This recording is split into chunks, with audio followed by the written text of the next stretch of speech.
All right, good afternoon, dear students. So, how are you all doing? How are you all doing? How was your food? Very nice. आपकी पढ़ाई वगैरह अभी कैसे classes अच्छे चल रहे हैं आपके? बहुत अच्छे. अब हम करेंगे GST continue. Now in GST, I am on the chapter Introduction to GST. Very, very easy chapter, right? So GST is overall extremely easy. उसका ज़्यादा मैंने क्या बोला, लोड नहीं लेना. जिस फ्लो में हम सीखते जाते हैं बस उस फ्लो में आप उसको समझते जाओ. That's more than enough. I'll get some exam problems and papers also solved with you all. जैसे 3-4 टॉपिक्स हो जाएंगे, 3-4 टॉपिक से रिलेटेड एग्जाम वाले क्वेश्चन सॉल्व कर देंगे तो आपको आइडिया आ जाएगा. Now कल हमने was this the last thing that we wrote yesterday? Yes. Now what was this last thing? Raw material कितना है? 100 and tax कितना ऐड किया? 10, right? Now let's understand. थोड़ा सा वॉल्यूम. रॉ मटेरियल का टोटल प्राइस, बच्चा लोग मुझे आंसर चाहिए. रॉ मटेरियल का अभी नींद में भी आना चाहिए ये एग्जाम्पल. रॉ मटेरियल कितना है? 100 रुपीज. टैक्स कितना है? 10. Total cost of raw material 110. Eight profit and overheads 90. Selling price 200. VAT on that, tax on that 20. अयो, this is resulting in double taxation. Tax on tax, cascading effect. This is an answer or a situation when there was no concept of value added tax. But now do we have the concept of value added tax? Yes. And when you have the concept of value added tax, what happens in that case? Raw material ka cost will be taken as, I want answer from you all. Come on, quickly. Raw material ka cost 100. I will not add 10 rupees to that. Why? Because it is not my cost. I am going to get a credit of that, right?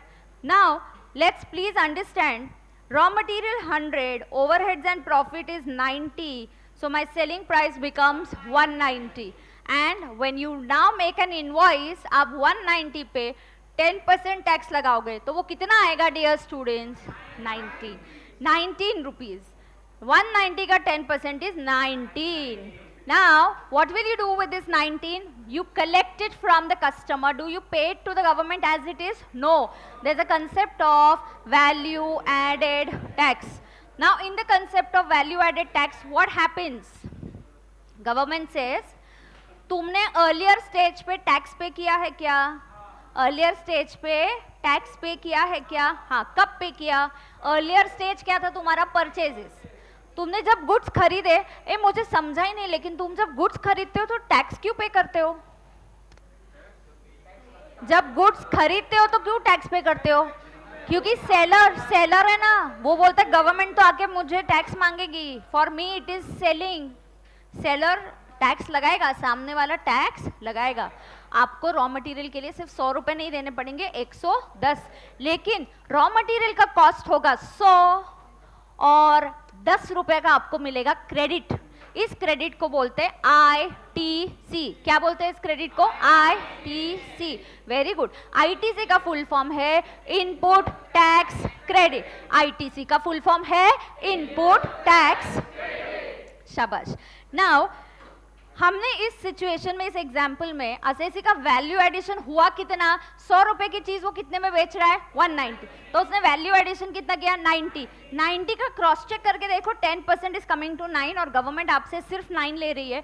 Government her stage पे tax लेती है और हर stage पे वो सिर्फ value addition पे tax लेती है.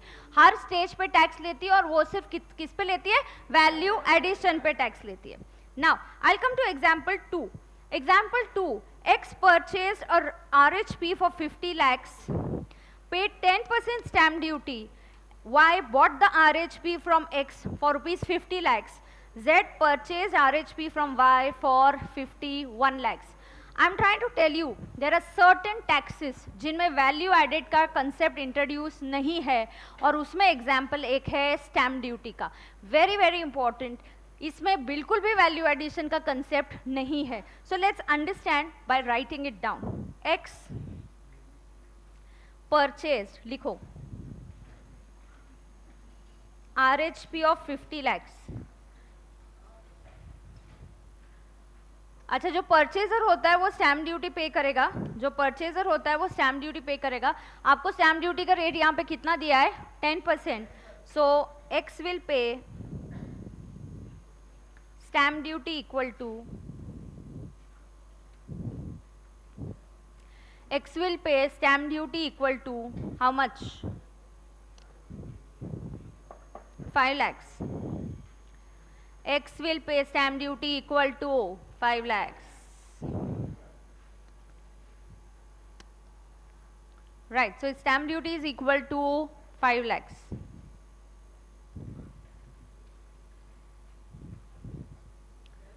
Now, आगे देखो क्या हुआ। Y bought the RHP from X. X ने शायद आगे बेचा, उसने फिर किसने खरीदा ये? Y ने. Now Y purchased RHP for what price? For 50 lakhs.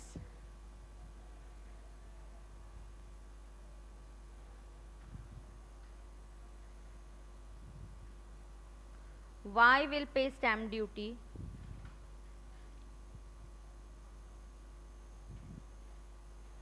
Equal to 5 lakh. Students यहाँ पे कोई सेट ऑफ नहीं है, कुछ नहीं है। गवर्नमेंट को देखो कितनी बार, जितनी बार ये घर बेचा जाएगा उतनी बार गवर्नमेंट को फुल वैल्यू पे 10% मिलेगा। It is unfair.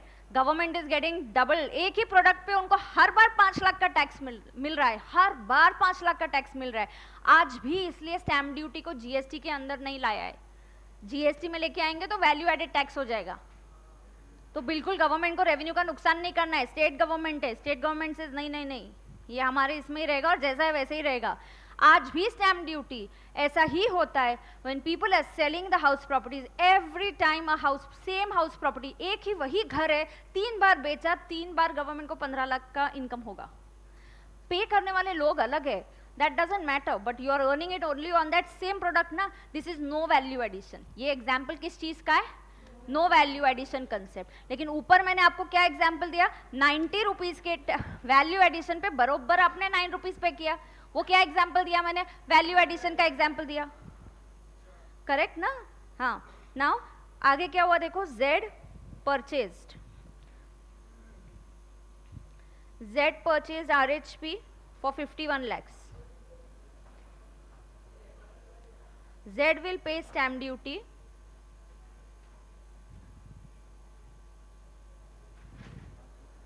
equal to 5 lakhs. Z will pay stamp duty equal to 5 lakh 10,000. लिखो, how much stamp duty he will pay? Equal to 5 lakhs 10,000. yes.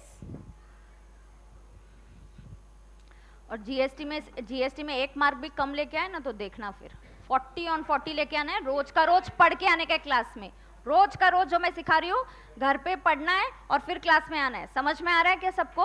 हाँ, क्या बोलता है रे? हाँ, I've had my food right now. I'll have it 4 o'clock. हाँ, 2 बचा के रखना मेरे लिए, खत्म मत करना। हाँ। Now, every time a person sells a house property, उस पे क्या लगेगा बताओ? Stamp duty. अच्छा, ये मैंने क्यों बताया, आपको सिखाया? Just to tell you how there are different types of taxes. Some taxes में have a concept of value addition, some taxes में not have a concept of value addition. Perfect. Moving ahead, some taxes that are levied by CG and some are levied by SG। तुमको पता है ना, CG मतलब central government, SG मतलब state government. Some taxes are levied by CG, some taxes are levied by SG। कौन decide करेगा? हाँ, constitution. सबसे गवर्नमेंट के ऊपर कौन है? Constitution. Who is going to decide? Constitution is going to decide. Can Arvind Kejriwal को, अभी एक और चीज इंटरेस्टिंग पार्ट सुनो। सी, कॉन्स्टिट्यूशन में कैसे अलग अलग बातें होती है। अरविंद केजरीवाल को अगर हमने बोला कि बाबा तुम स्टैम्प ड्यूटी लगा सकते हो, तो अच्छी बात है। महाराष्ट्र में भी फ्लैट बेचा, हम इधर आके महाराष्ट्र का स्टैम्प ड्यूटी हम आके लेके जाएंगे, ऐसा अलाउड है क्या? नहीं। कॉन्स्टिट्यूशन ये भी बताता है कि states, you are allowed to make laws only limited to your territory, and central government can make laws for whole of the country. कौन सा टैक्स लगाना है ये भी बता दिया, और तुम्हारा टेरिटरी क्या है ये भी बता दिया। नहीं तो तुम सिर्फ बोलोगे हाँ अरविंद केजरीवाल तुम सेल्स टैक्स या वैट लगा सकते हो, तो वो इधर आके भी वैट लगा देगा। लगा सकता है क्या? नहीं। Do you understand that? No. Now in some taxes, क्या मैंने नो बोला?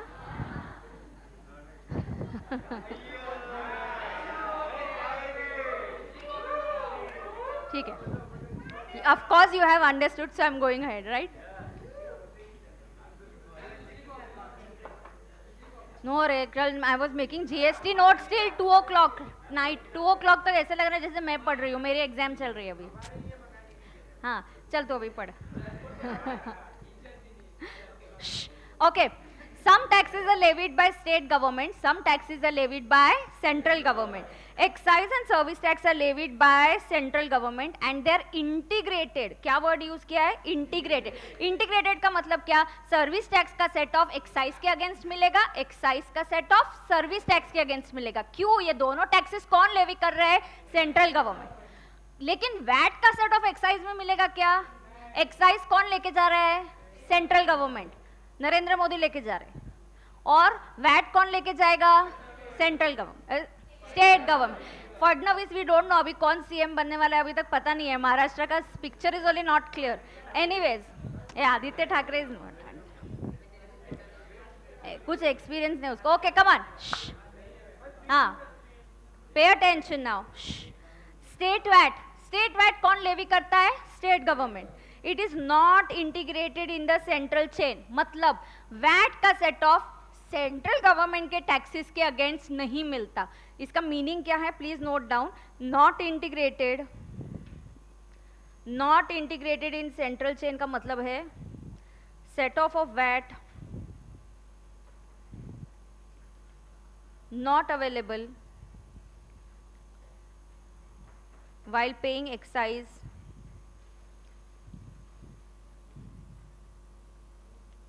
excise and service tax. Set off of VAT is not available while paying excise and service tax.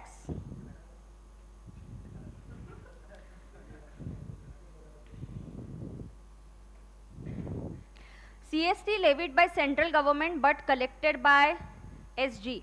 CST बताया ना, दोनों स्टेट्स में झगड़ा हो रहा था, गुड्स महाराष्ट्र से दिल्ली चले गए, महाराष्ट्र गवर्नमेंट बोलते हमको भी टैक्स चाहिए, दिल्ली गवर्नमेंट बोलते नहीं नहीं हमको भी टैक्स चाहिए। तो सुप्रीम कोर्ट ने क्या बोला? तुम दोनों टैक्स ले नहीं सकते। कौन लेवी करेगा? अभी CST करके टैक्स आएगा, वो कौन बनाएगा? Central government. उसका एक्ट कौन बनाएगा? सेंट्रल गवर्नमेंट, बरोबर? हाँ, एक्ट बनाएगा सेंट्रल गवर्नमेंट, लेकिन CST can be collected by the state government and the money will also be retained by the state government. So CST is levied by central government but collected by state government. CST is not vatable. It means, अच्छा meaning दिया है, it means no set off in state chain or central chain. मतलब CST paid on inputs, लिखो। Third point का meaning, CST paid on inputs. इस पे ना students question नहीं आने वाले, ये सब तुम्हारी अंडरस्टैंडिंग के लिए सिर्फ। नहीं, यहाँ पे बहुत हमें एग्जाम फोकस ओरिएंटेड अभी थोड़ा हम पढ़ाई भी करेंगे, because too much of things are there. So I will be telling you, ये एकदम ही इंपॉर्टेंट है, ये एग्जाम में आएगा। इनफैक्ट जैसे 3 या 4 चैप्टर्स भी हो जाते हैं important ones, I will solve some exam problems, exam papers भी मैं आपसे सॉल्व कराऊंगी GST में, because I know syllabus is limited, paper is very easy, 40 on 40 scoring is very much possible. So we'll solve exam papers also for GST, either in middle or at the end, but I always do that. Every batch I get the papers solved. So here CST is paid on inputs, is not eligible for set off. उसका set off नहीं मिलेगा। पता है अगर set off नहीं मिलेगा तो वो लोग क्या करेंगे? जो CST को पेड किया कॉस्ट में ऐड कर देंगे। मतलब रॉ मटेरियल का कॉस्ट 110 बन जाएगा। रॉ मटेरियल का कॉस्ट कितना बन जाएगा? 110। जब तुम सेट ऑफ नहीं दोगे तो मैंने तो 10 रुपए जेब से दिया तो मेरा कॉस्ट बन गया। जब तुम सेट ऑफ देते हो तो तुम बोलते हो हाँ ये कॉस्ट नहीं है, हम सेट ऑफ देने वाले, है कि नहीं? जब सेट ऑफ नहीं मिलेगा हम कहाँ ऐड करेंगे? कॉस्ट में। समझा क्या सबको? हाँ। Entry and luxury tax, this is levied by state government. आइयो अब देखो ये तो, अरे सुनो ना, वैट कौन लगाता है? वैट कौन लगाता है? State government. वैट लगाता है स्टेट गवर्नमेंट। अब लोग बोलते थे कि अच्छा वैट का सेट ऑफ एक्साइज में दो, तो सेंट्रल गवर्नमेंट क्या बहाना बनाती थी? तभी क्या बोलती थी? Excise is a subject matter of central government and VAT is a subject matter of state government. तो तुमको मना कर दिया, फिर तुम्हारे पास बोलने के लिए कुछ नहीं था। लेकिन जब स्टेट गवर्नमेंट ही खुद और टैक्सेस लगाती है, वो उन्होंने लगाए हुए टैक्सेस भी सेट ऑफ करना अलाउड नहीं किया। State government luxury taxes, entry tax, octroi, ये सारे टैक्सेस लगाती थी, तभी भी हमें सेट ऑफ नहीं मिलता था। तो हम जाके सेंट्रल के पास तो हम गए कि अरे एक्साइज का हमको सेट ऑफ दे दो, सर्विस टैक्स का दे दो, वैट के अगेंस्ट। बोलते नहीं नहीं, ये हमारा टेरिटरी है, वैट स्टेट का है, हम इसको मिक्स नहीं कर सकते, we can't integrate them.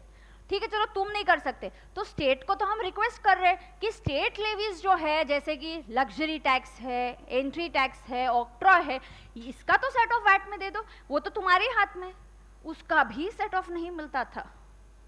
So it was high time we decided to scrap all these and move towards GST. So entry tax and luxury tax levied by state government but not integrated at state level. खुद इसी खुद के taxes तुमने खुद के taxes के against integrate नहीं किया. Is that correct? No, it's not correct, and that is why we are moving towards GST. Restrictions in set off was a major drawback. So सबसे बड़ा और major drawback क्या है जरा बताओ तो? Restrictions in set off, आपको set off limited था, आपने बोल दिया value added tax set off ले सकते, ऐसा बोल दिया। उसके बाद कंडीशंस अप्लाई करके 10 कंडीशंस दे दी। वैट का सेट ऑफ एक्साइज के अगेंस्ट नहीं मिलेगा, एक्साइज का वैट के अगेंस्ट नहीं मिलेगा, सर्विस टैक्स का वैट के अगेंस्ट नहीं मिलेगा, सीएसटी का वैट में नहीं मिलेगा, सीएसटी का एक्साइज में नहीं मिलेगा, स्टेट का स्टेट में नहीं मिलेगा, लग्जरी टैक्स का वैट में नहीं मिलेगा, ऑक्ट्रॉय का वैट में नहीं मिलेगा। इतनी सारी कंडीशंस लगा दी।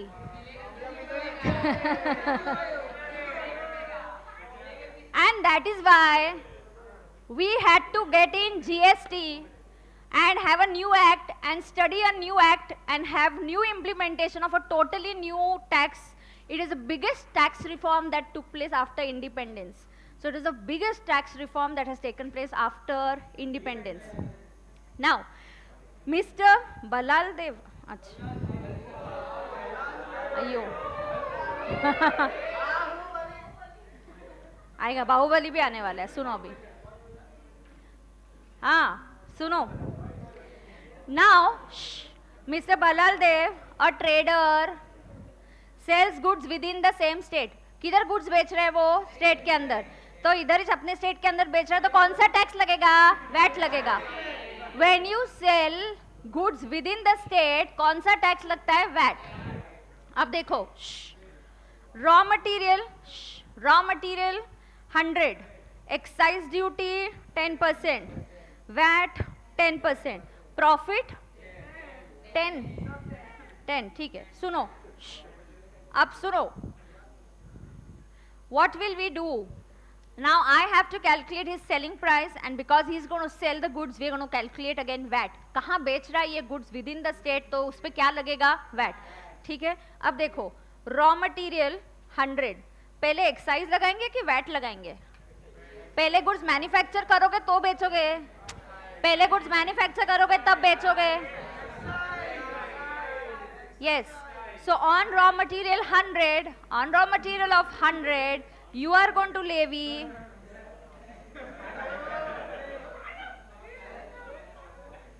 क्या है?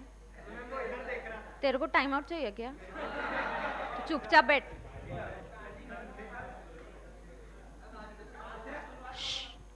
हाँ करती हूँ। रॉ मटेरियल 100, एड एक्साइज 10%, तो ऐड 10 करो, लिखो, हाँ नोटबुक में लिखो, अपनी अपनी नोट्स में लिखो, हाँ।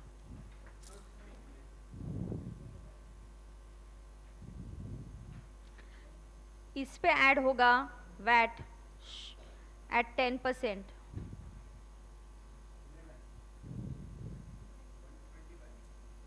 टोटल पेमेंट वो जब रॉ मटेरियल खरीदेगा वो रॉ मटेरियल खरीदेगा तब वो टोटल पेमेंट कितना करेगा, 121।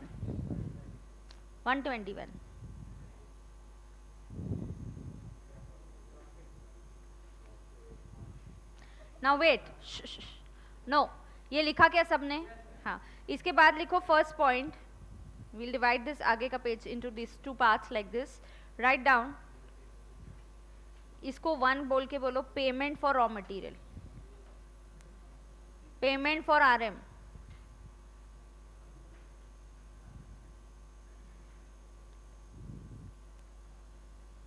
Calculation of SP, calculation of SP मतलब क्या, selling price.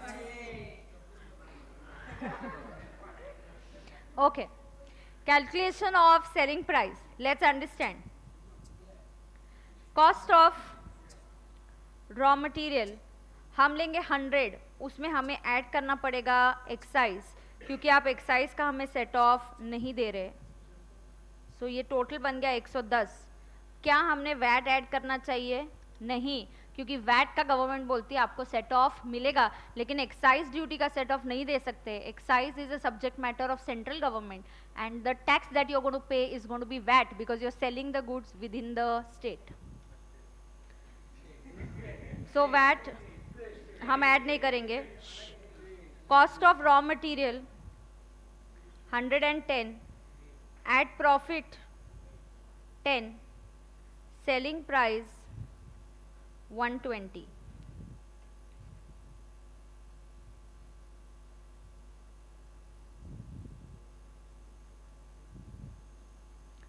selling price 120। nobody is going to ask you questions जो अभी हम सॉल्व कर रहे हैं। This is just for your understanding, किसका सेट ऑफ किसके अगेंस्ट नहीं मिलता, बस उसके लिए है। So you don't have to practice these problems and do it. No, nobody is going to ask you questions on these. आपको GST पे questions आएंगे, इस पे नहीं आएंगे। Now, invoice कैसे बनेगा आपका? आपका selling price है 120, उस पे VAT लगाओगे 10%, 12, so 132।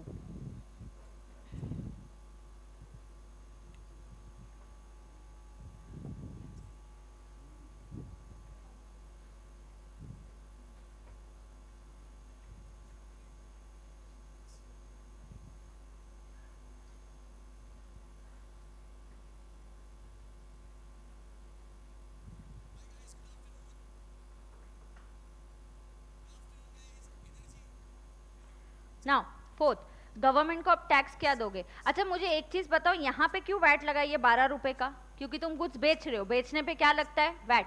अगर तुम बेचते हो विद इन द स्टेट तो वैट लगता है, आउटसाइड द स्टेट तो CST लगता है। Is that clear to everybody? Yes. Now ये कलेक्ट करने के बाद अपनी जेब में रखना है क्या 12 रुपया? नहीं, अभी टैक्स कैलकुलेशन करके हिसाब निकालना है और सही अमाउंट गवर्नमेंट को पे करना है।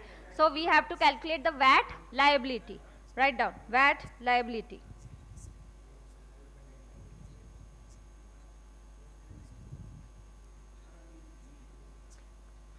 मुझे बताओ वैट आउटपुट टैक्स कैसे, पहले बताओ वैट लायबिलिटी निकालते कैसे? Output VAT minus input tax. What is output tax? Tax on sales. What is input tax? Tax on inputs. Inputs, what are your inputs? Whatever is coming in, it could be raw material, utilities, consumables, services, on all this, this is your inputs, right? So output tax is 12 less ITC। Input tax का set off ले सकते हो आप 10 रुपए का, 11 नहीं, 11 ही है VAT ना, 11 है VAT, yeah, see your VAT is 11। So therefore tax payable is 1। What did we observe in this case? What did we observe here? While calculating tax liability you did not get set off of excise, और जब excise का set off नहीं मिलता है it has to be added in the cost. तो देखो आपका selling price बढ़ते जाता है, and that was it was high time, that is why we stop all this. देखो ना, एक्साइज आपने कॉस्ट में ऐड किया, उसके ऊपर प्रॉफिट लोड किया, फिर आपका सेलिंग प्राइस आया, right? So what did you observe? Yes, what is your doubt? कौन सा second situation? Calculation of selling price is always cost plus profit. तो उसमें एक्साइज ऐड होता है क्योंकि इसका सेट ऑफ नहीं मिलता, और वैट ऐड नहीं होता because you are getting the set off इस वैट का यहाँ पे सेट ऑफ ले रहे हो, तो इसलिए वो आपका कॉस्ट नहीं है। एक्साइज ऐड किया क्योंकि उसका सेट ऑफ नहीं मिल रहा है। क्यों? एक्साइज और वैट इंटीग्रेटेड है क्या? नहीं। एक्साइज का सेट ऑफ जब आप एक्साइज पे कर रहे हो तब मिलेगा। तो आपको देखना है कि आप टैक्स कौन सा पे कर रहे हो, एक्साइज के अगेंस्ट एक्साइज का मिलेगा, वैट के अगेंस्ट वैट का मिलेगा। तो ऐसे रेस्ट्रिक्शंस थे। Okay, what did you observe in example 3? एक सेकेंड, समझा क्या? हाँ क्या? नहीं आएगा ना, क्योंकि ये बेच रहा है, he is a trader, he is not a manufacturer. हाँ, right. Now what did you observe in example 3? Write down. Set off of excise duty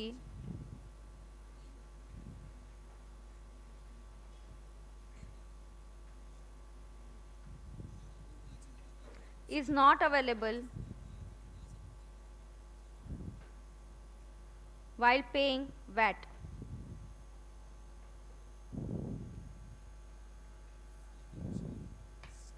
While paying VAT. Set off excise duty is not available while paying VAT.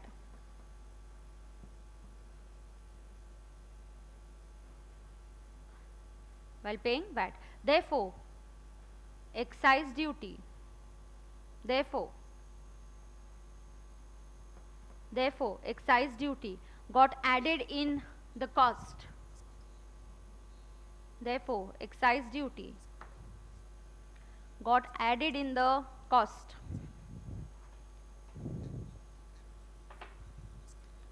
Therefore, excise duty got added in the cost.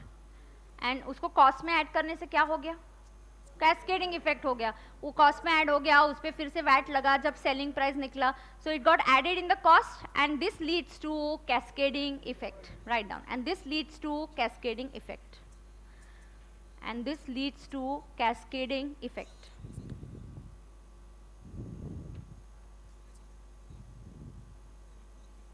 And this leads to cascading effect. समझा क्या? Second, example 4, next one. Yes, please. हाँ, नहीं तो पूरा excise का 10 मिल जाता ना।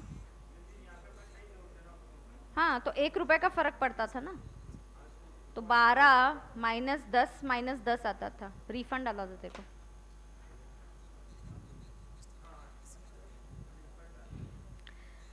जिनको क्वेश्चन नहीं पता है, leave the answer also, don't worry, no worry. Okay, nobody see, this is not going to be asked in the exam at all. ये प्रॉब्लम्स फिर से आपको नहीं करना है, सिर्फ ये समझना है किस चीज का सेट ऑफ मिलता है और किस चीज का सेट ऑफ नहीं मिलता था under the old indirect tax. That's it. Come to Baahubali question number 4। Yes, you have inputs and you have sale outputs. Pay attention.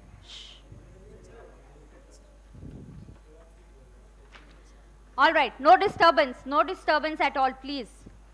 मुझे disturbance नहीं चाहिए. There are inputs and there is sales. Pay attention.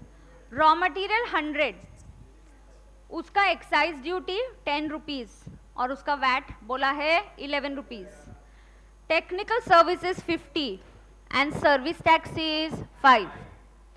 Sales आपका 300, आपने manufacturing किया और sales किया, और क्योंकि आपने मैन्युफैक्चरिंग किया तो हम एक्साइज भी निकालेंगे, और आप सेल कर रहे हो तो हम आइदर सेल्स टैक्स या सेल्स टैक्स में देखेंगे वैट लगेगा या सीएसटी लगेगा। जरा बताना तो वैट कब लगता है? When you sell goods within the state, and CST कब लगता है? When you sell it outside the state, when you sell it outside the state. Is that clear to everybody? Yes.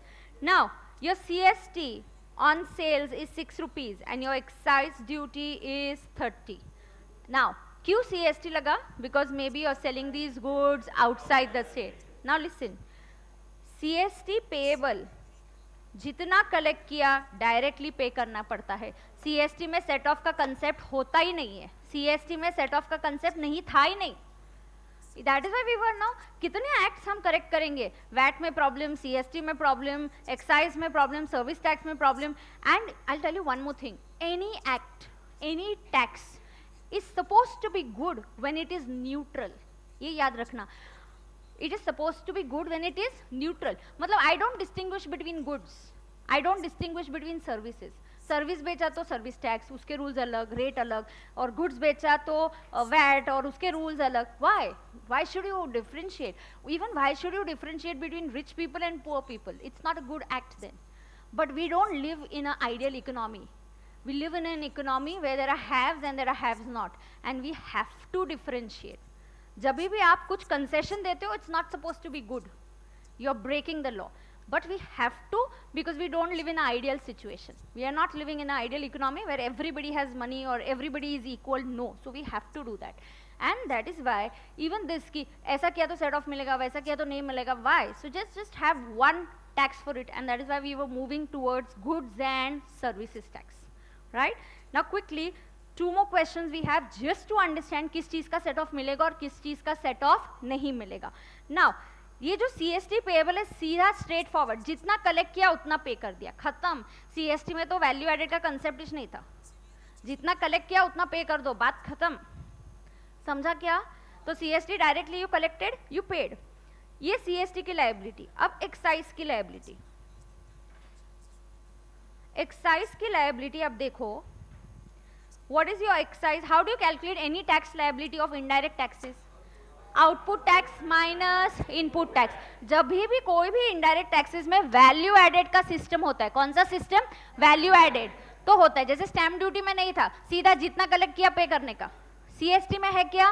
नहीं, जितना collect किया उतना पे करने का. समझा ना? यहाँ पे है. तो एक्साइज लायबिलिटी भी कैसे निकलेगी? Output tax minus input tax. What is output tax? Tax on sales. What is input tax? Tax on purchases, inputs. So what is my excise duty on sales? जरा देख के बताओ, एक्साइज ड्यूटी ऑन सेल्स है कितना? And less ITC. अब मेरे inputs पे थोड़ा फोकस करो और मुझे बताओ, आपने इनपुट्स में टैक्सेस कितने पे किए? There you stop talking. मैंने इनपुट्स पे टैक्सेस कितने पे किए? अरे इनपुट्स देखो मैंने क्या क्या पे किया. पहला टैक्स मैंने कौन सा पे किया? Excise duty. एक्साइज के अगेंस्ट एक्साइज का सेट ऑफ मिलेगा क्या? हाँ. अरे दोनों सेंट्रल गवर्नमेंट ने लगाया, मिलेगा. वैट 11 रुपए का, उसका सेट ऑफ मिलेगा? नहीं मिलेगा. वैट कौन लेके गया? State government. एक्साइज का वर्किंग किसके लिए हो रहा है? सेंट्रल. बरोबर. तो वैट का सेट ऑफ नहीं मिलेगा. सर्विस टैक्स का देना ही चाहिए. Service tax and excise got integrated. काफी लेट इंटीग्रेशन हुआ, 2004 में सर्विस टैक्स इंट्रोड्यूस हुआ, 1994 में, बट एटलीस्ट हुआ तो सही. आपको सेट ऑफ मिला. अब गवर्नमेंट नहीं बोल सकती थी नहीं नहीं सर्विस टैक्स हमारा टैक्स नहीं है. अरे तुम्हारे ये सेंट्रल गवर्नमेंट ही लेवी करती है. तो सर्विस टैक्स का सेट ऑफ मिलता है 5. Therefore, excise duty payable.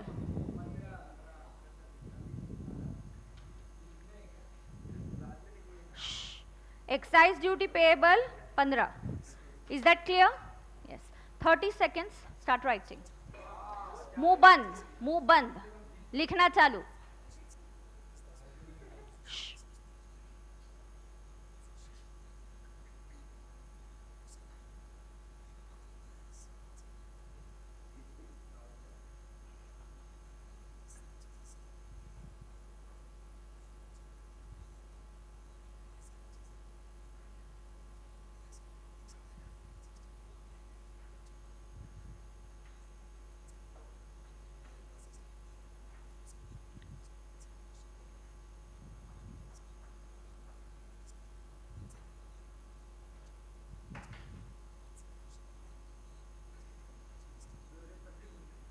हो गया लिख के? So excise duty payable is 15. आगे. अच्छा, CST सीधा जितना कलेक्ट किया उतना पे किया. Yes.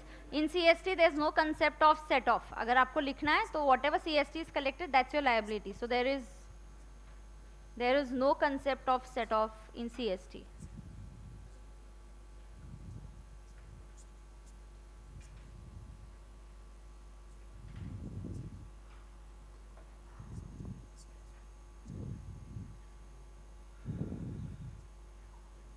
There is no concept of set off in CST.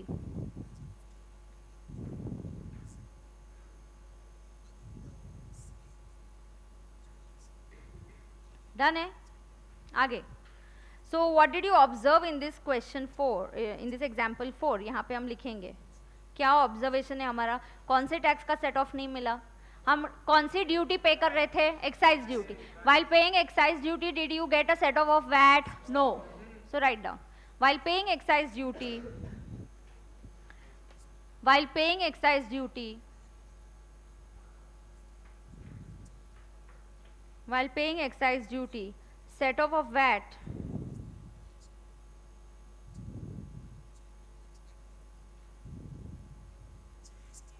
while paying excise duty set off of VAT is not available. While paying excise duty set off of VAT is not available. Students ये pre GST पे module में कोई questions नहीं है, पर उन्होंने बोला है कि वैट के अगेंस्ट एक्साइज का नहीं मिलता है, एक्साइज के अगेंस्ट वैट का सेट ऑफ नहीं मिलता है. बट ये प्रॉब्लम क्या तो आपका अंडरस्टैंडिंग बेटर हो जाता है, then you remember it forever. That is why. Okay. Mister Kattappa, a manufacturer, Mr. Katappa, manufacturer, purchased, Mr. Katappa, a manufacturer, purchaser तो purchase कट कर दो, gave details of his inputs. Raw material A 1,10,000, excise duty मैं हूँ इधर, मैं बैठी हूँ इधर काटने के लिए तुमको. चलो हाँ चलो स्टार्ट करो. हाँ ना pay attention, focus come on. हाँ रॉ मटेरियल है 1,10,000, excise duty 13,750, VAT is 6,188. Raw material B 168,500, CST आपका CST आपने पे किया, मतलब ये रॉ मटेरियल आपने दूसरे स्टेट से खरीदा है, तो जहां सेलर है आपने उसको CST दे दिया, उस सेलर ने वो दूसरे स्टेट को वो CST पे कर दिया. CST goes to other states because CST is levied on sale of goods from one state to other states. शाबाश. मैन्युफैक्चरिंग एक्सपेंसेस ओवरहेड्स और प्रॉफिट मार्जिन दिया है 10% ऑन कॉस्ट. अच्छा सुनो ना, प्रॉफिट मार्जिन दिया है, क्यों दिया है? मुझे सेल्स निकालना है. क्यों सेल्स निकालना है? आउटपुट टैक्स के लिए. What is the tax liability? Output tax minus input tax. Output tax किस पे निकलता है? आउटपुट पे, सेल्स पे. सेल्स दिया है क्या? नहीं. तो हमारा पहला काम क्या है? To find out sales. Perfect. Now write down first. अच्छा कटप्पा गुड्स बेच कहाँ रहा है? हाँ underline, he sells goods within the states. He sells goods within the state. And therefore क्या लगेगा? VAT. वो गुड्स कहाँ बेच रहा है? Within the state. तो लायबिलिटी कौन सी आएगी? वैट. राइट. ठीक है. अब पहला point, calculation of selling price.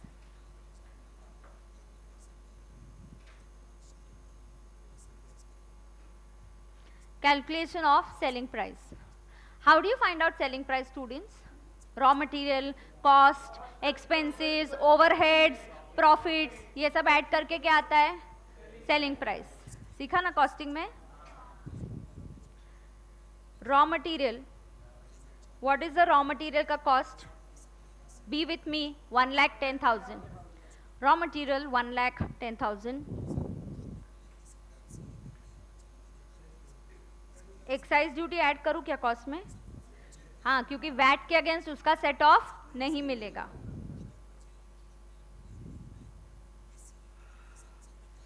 Okay. Now total कितना आएगा? स्टूडेंट सुनो ना, वैट ऐड करने का क्या इधर? नहीं. हम कौन सी लायबिलिटी निकाल रहे हैं? वैट. वैट के अगेंस्ट वैट का सेट ऑफ मिलता है क्या? हाँ. तो इसलिए हम वैट अगर सेट ऑफ मिलेगा तो हम उसको कॉस्ट में ऐड नहीं करेंगे. अगर सेट ऑफ मिलेगा तो हम उसको कॉस्ट में ऐड नहीं करेंगे. यस. सो वैट के यहाँ लिखो डैश. उसके आगे get the total raw material का cost.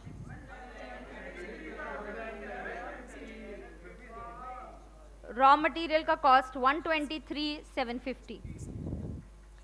I have to add now raw material B आपने खरीदा 168,500, उसके ऊपर, don't talk in between, focus and concentrate, raw material B 168,500, उसके ऊपर सीएसटी कितना पे किया, 3370। स्टूडेंट सीएसटी को कॉस्ट में ऐड करूं क्या, हाँ, सीएसटी का कहीं पे भी सेट ऑफ नहीं मिलता, वो वेस्ट चला गया, आपने जो भी सीएसटी पे किया उसको कॉस्ट में ऐड करना पड़ेगा, you never use to get it set off, okay. तो CST 3370, anyways that CST you paid to other government, अगर गुजरात से गुड्स खरीदे तो सीएसटी किधर चला गया, गुजरात गवर्नमेंट के पास, महाराष्ट्र गवर्नमेंट उसका सेट ऑफ क्यों देंगी, बिल्कुल नहीं देगी। नाउ गेट सिर्फ एक मिनट, तुम किसका कॉस्ट बता रहे हो मुझे, सब, so total raw material cost 295,620,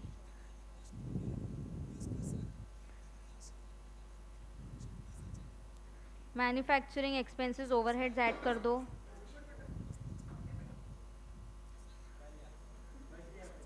don't talk, quite, मुंह बंद रखो थोड़ी देर।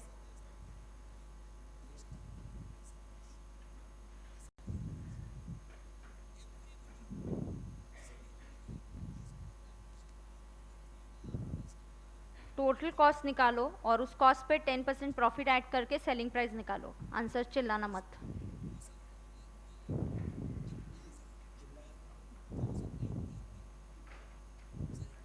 Profit is 10% on cost.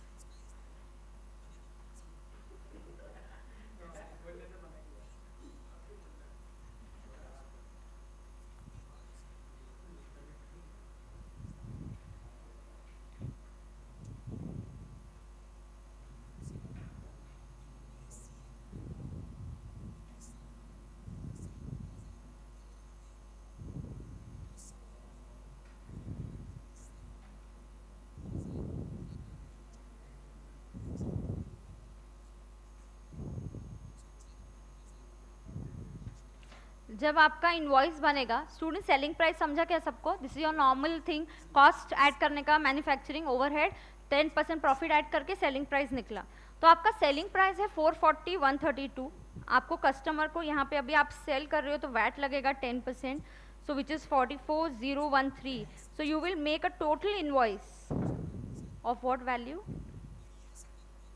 54,148, 484, 145,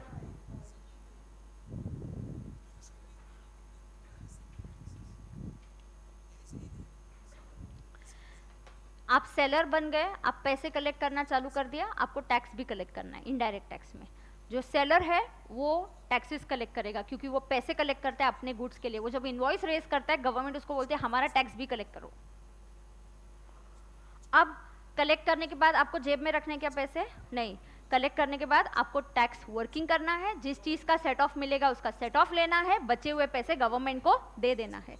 so let's calculate tax VAT liability, किधर दिया नहीं बोल, कॉस्ट में नहीं लिया, यहाँ पे वैट इसका नहीं लिया ना, रॉ मटेरियल ए का वैट नहीं लिया, क्योंकि आपको उसका क्या मिलेगा, सेट ऑफ मिलने वाला है।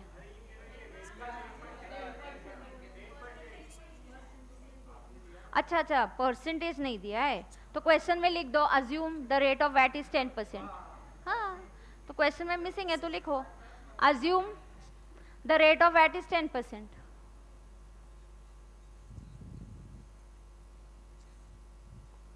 लिखा सबने, assume the rate of VAT is 10%, हाँ, किधर अमाउंट दिया बेटा, वो परचेज का दिया है, मैं सेल का बोल रही, हाँ।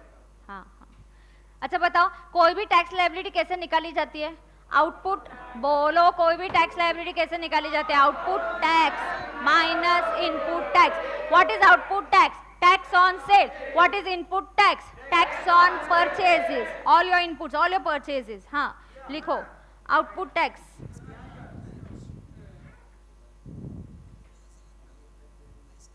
44,013 लेस ITC. अब इनपुट टैक्स देखो, वैट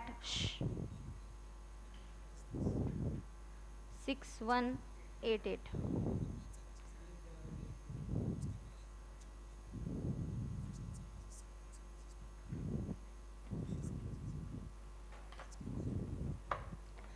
क्या ऑब्जर्व किया आपने यहाँ पे? हाँ, लेकिन ऑब्जर्वेशन क्या है? लायबिलिटी कौन सी पे कर रहे हैं? वैट की. कौन से देखो इनपुट टैक्सेस था? एक्साइज. सेट ऑफ लिया? नहीं लिया. CST था, सेट ऑफ लिया? नहीं लिया. While paying VAT, you do not get set off of excise and CST. बरोबर? क्या क्या ऑब्जर्वेशन आप बताओ, आप बताओ क्या है observation? While paying VAT, we do not get set off of excise and CST. इसलिए दोनों को कॉस्ट में ऐड कर दिया. बरोबर? हाँ, लिखो observation.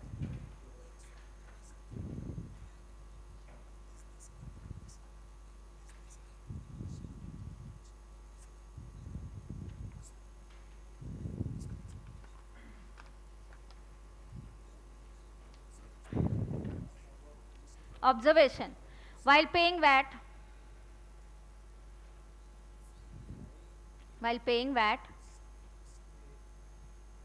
we do not get set off. While paying VAT, we do not get set off. We do not get set off of what? We do not get set off of excise and we do not get set off of excise and CST. We do not get set off of excise duty and CST. Correct है क्या? Okay. आगे वही same चीज हम सिर्फ question में दिया है. हम देखेंगे किस चीज का सेट ऑफ मिलेगा और नहीं मिलेगा. So just another 5 minutes that I'm going to continue with the old pre-GST, then I'm going to now shift towards GST. आपको प्रॉब्लम समझ में आ गया ना? अभी pre-GST प्रॉब्लम क्या था? हम धीरे धीरे 1 जुलाई 2017 की ओर बढ़ते जा रहे हैं. ठीक है? Yes. Now set off for a manufacturer. He manufactures goods. वो क्या कर रहा है? मैन्युफैक्चरिंग. मैन्युफैक्चरिंग पे कौन सा टैक्स लगता है? Excise duty. He has to pay excise duty to whom? Central government. Excise duty is a subject matter of VAT is a subject matter of stamp duty is a subject matter of state government. Yes. Excise duty on all goods is a subject matter of central government. Excise duty on liquor is a subject matter of state government. Correct. Stamp duty, customs duty, income tax. Very good. Now, set off for a manufacturer. Now listen. Listen. तूने कल बोला था मैं बात नहीं करने वाला हूँ. क्या चल क्या रहा है? हाँ. He manufactures goods, so he is liable to pay excise duty to central government. On his inputs, he has paid the following taxes. देखो उसने जब inputs खरीदे उसका आउटपुट क्या है? गुड्स मैन्युफैक्चर करना. इसलिए उसको गवर्नमेंट को टैक्स कौन सा देना है? एक्साइज. गवर्नमेंट बोलते तुम मैन्युफैक्चरर हो, चलो एक्साइज ड्यूटी पे करो. वो बोलता है रुको, मेरे इनपुट्स पे मैंने कुछ टैक्सेस पे किए. क्या क्या पे किया? सर वैट पे किया, एक्साइज पे किया, सर्विस टैक्स पे किया. Question, he can get set off which tax? वो एक्साइज ड्यूटी पे करने वाला है गवर्नमेंट को. क्वेश्चन ध्यान से समझो. He has to pay excise duty. He can get set off which taxes? Excise का मिलेगा. हाँ. सर्विस टैक्स का. हाँ, because excise and service tax are integrated. Excise and service tax are integrated. Do you understand that? Yes. Right. So कौन सा set off मिलेगा? लिखो ED and ST. ED and ST.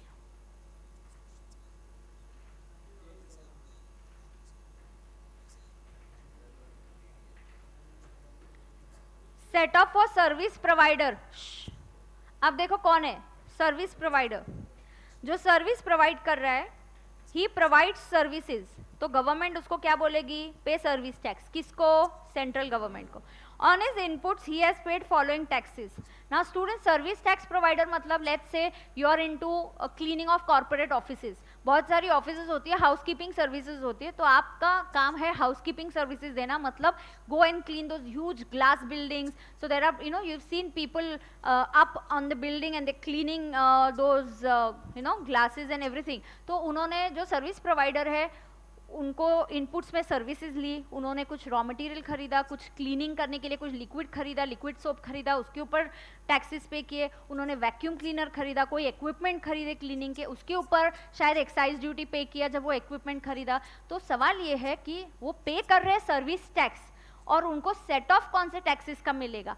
Service tax के against service tax का set off मिलेगा, बिल्कुल मिलेगा। Service tax के अगेंस्ट एक्साइज का सेट ऑफ मिलेगा, बिल्कुल मिलेगा। लेकिन सर्विस टैक्स के अगेंस्ट वैट का सेट ऑफ नहीं मिलेगा। परफेक्ट। सो आपको एक्साइज ड्यूटी और service tax ED and ST का सेट ऑफ मिलेगा, वैट का सेट ऑफ नहीं मिलेगा। VAT is not integrated in the central chain. Central government की चेन में वैट को एंट्री नहीं दिया, उसको बोला बाहर जाओ, तुम स्टेट की चेन में चले जाओ। स्टेट ने भी नहीं लिया उसको, स्टेट की चेन में भी नहीं है, इसलिए उसको डिलीट ही कर दिया हम लोगों ने। अभी हम जीएसटी लेके आए। फिर set off for trader, he purchases and sells goods within the state. Because he sells goods he is liable to pay VAT. अभी वैट के अगेंस्ट उसको सिर्फ वैट का सेट ऑफ मिलेगा। एक्साइज ड्यूटी सेंट्रल गवर्नमेंट का है, service tax central government का, इसलिए इसका सेट ऑफ नहीं मिलेगा। He will get set off only of VAT. And you can just note, this is common answer everywhere, that VAT is not integrated. VAT कहाँ integrated नहीं है, VAT is not integrated in central chain या central level, level chain जो भी आप बोल सकते हो।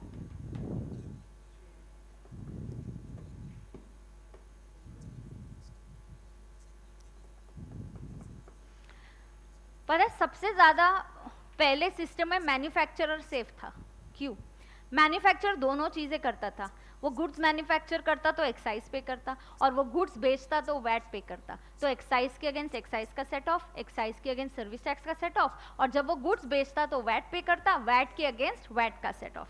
सो this is a, but he was absolutely, manufacturer used to go crazy. Excise का कंप्लायंस अलग, एक्साइज के रिटर्न्स अलग, वैट का कंप्लायंस अलग, वैट का रिटर्न अलग, एक सेंट्रल गवर्नमेंट के पास, एक स्टेट गवर्नमेंट के पास, हर एक के रिटर्न्स अलग, जितने टैक्सेस उनका कंप्लायंस उतना।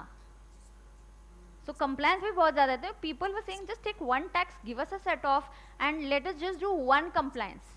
एक्साइज का कंप्लायंस अलग, सर्विस टैक्स का कंप्लायंस अलग, वैट का अलग, why do all that, right? Okay, so a manufacturer, उसको किस चीज़ का एक्साइज, उसको देखो उसकी लायबिलिटी क्या है, एक्साइज ड्यूटी की, उसको ईडी का सेट ऑफ मिलता, ईडी के अगेंस्ट, यस। सर्विस टैक्स का मिलता, यस।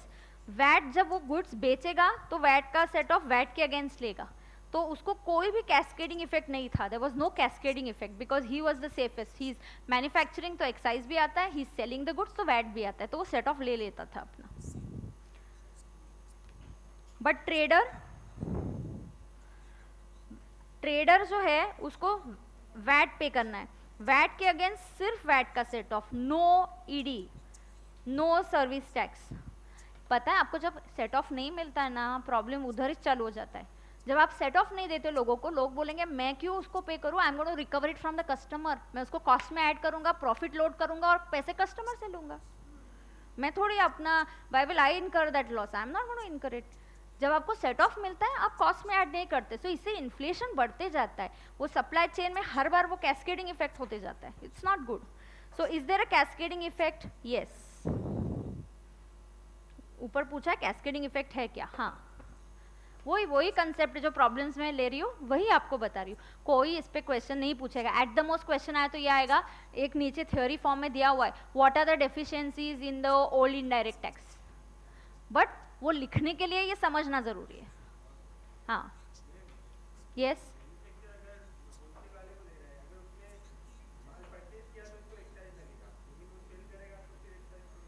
सेल पे नहीं, मैन्युफैक्चरिंग एंड सेलिंग, क्योंकि तुम दोनों लगता है फिर, अभी नहीं क्या ऊपर लगाया हमने, देख मैन्युफैक्चरर तो हमने दोनों टैक्सेस लगाए थे, देख इधर। जब भी आप मैन्युफैक्चर करते हो तो एक्साइज तो लगना ही है, और क्योंकि बेचोगे तो वैट भी लगता है, क्योंकि वो एक्साइज मैन्युफैक्चरिंग कर रहा है तो एक्साइज लगाएगा ना। वो खरीदेगा रॉ मटेरियल, मैन्युफैक्चरिंग प्रोसेस करेगा और बेचेगा फिनिश गुड्स, तो उसको एक्साइज ड्यूटी देना है गवर्नमेंट को, क्योंकि वो मैन्युफैक्चरिंग का प्रोसेस कर रहा है। क्यों कॉस्ट में ऐड करेगा? अगर उसने कभी एक्साइज इनपुट्स पे एक्साइज ड्यूटी पे किया होगा तो उसका सेट ऑफ लेगा।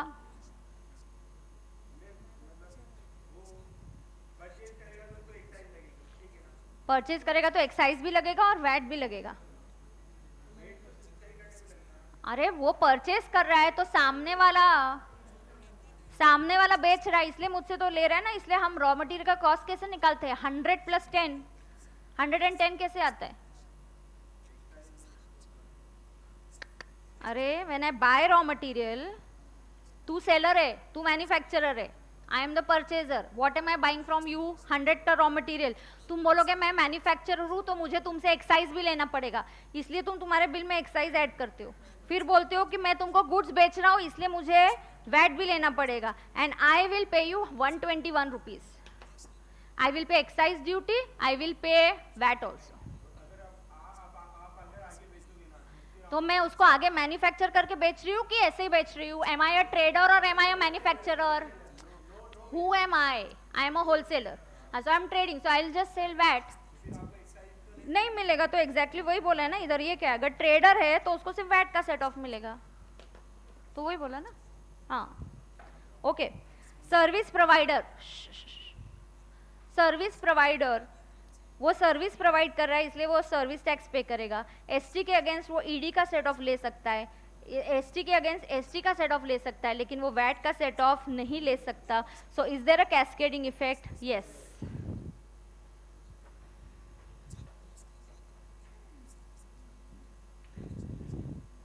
डन है क्या? ओके डन है ना? हाँ अब सुनो, what there's nothing to write, no yes and yes, that's it. Okay लिखा? कंक्लूजन 3 बताओ मुझे सीधे से। वैट पे करते वक्त सिर्फ वैट का सेट ऑफ मिलता है, वैट के अगेंस्ट ईडी का सेट ऑफ नहीं मिलेगा, वैट के अगेंस्ट एसटी का सेट ऑफ, शाबाश। एक्साइज ड्यूटी पे करते वक्त एक्साइज का सेट ऑफ मिलेगा, सर्विस टैक्स का सेट ऑफ मिलेगा, वैट का सेट ऑफ नहीं मिलेगा। Superb. And when you are paying service tax का सेट ऑफ मिलेगा, एक्साइज ड्यूटी का, वैट का नहीं मिलेगा। परफेक्ट। इसमें तो अगर आपने रॉ मटेरियल खरीदते वक्त सीएसटी पे कर दिया तो उसका तो सेट ऑफ कभी भी नहीं मिलेगा, कभी भी नहीं मिलेगा। समझा? हाँ। Now listen students, the example that I always like to give you is, now pay attention and focus. ये बहुत ही इंटरेस्टिंग एग्जाम्पल है, इससे बहुत ही एक आपको कंसेप्ट क्लैरिटी आ जाएगी यहाँ पे। Now pay attention and understand. सी क्या हो रहा है, आपको शूज खरीदने, जल्दी यहाँ पे ध्यान देना है, आपको शूज खरीदने, आप कहाँ जाओगे शूज खरीदने? फैक्ट्री में। We won't be going to the factory, you will be going to the shop. Now the shoes are going to travel from the manufacturer to the wholesaler, to distributor, then to the wholesaler, wholesaler to retailer, and retailer to customer. What I'm trying to tell you here is, pay attention and understand. What I'm trying to tell you here is, जो cell होता है ना students, it just not one transaction. एक ही goods, एक ही product का cell 4 बार होता है, फिर जाके फाइनली वो कंज्यूमर के पास पहुंचता है। मैन्युफैक्चरर पहले बेचेगा, फिर होलसेलर बेचेगा, फिर डिस्ट्रीब्यूटर बेचेगा, फिर होलसेलर बेचेगा, फिर रिटेलर बेचेगा। So every time there is sale taking place and every time there will be tax levied. At every stage tax लगेगा, लेकिन thank God there is value addition का concept, that is why tax will be levied not on the full amount every time like stamp duty. It will be levied only on value addition. Now understand, factory to distributor to wholesaler to retailer to customer. Now tax is levied at each stage. Why do I say each stage? Because जो supply होता है उसमें stages होते हैं.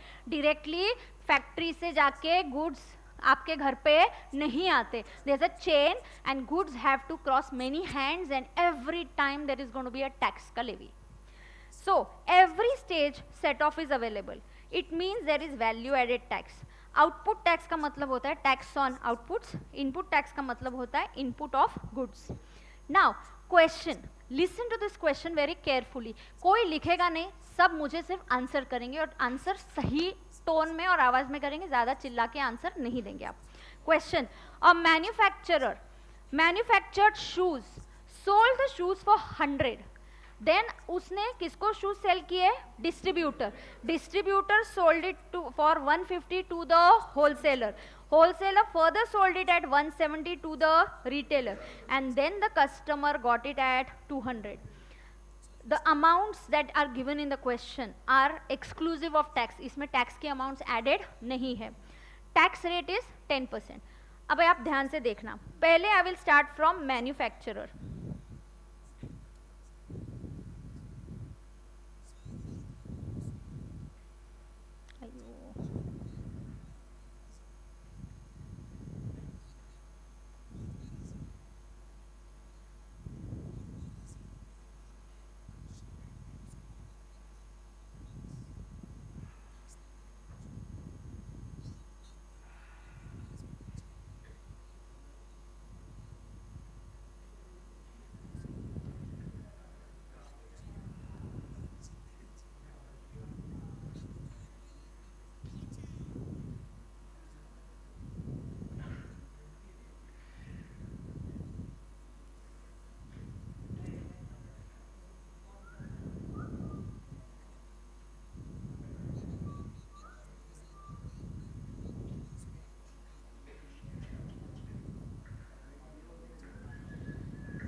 Now, pay attention.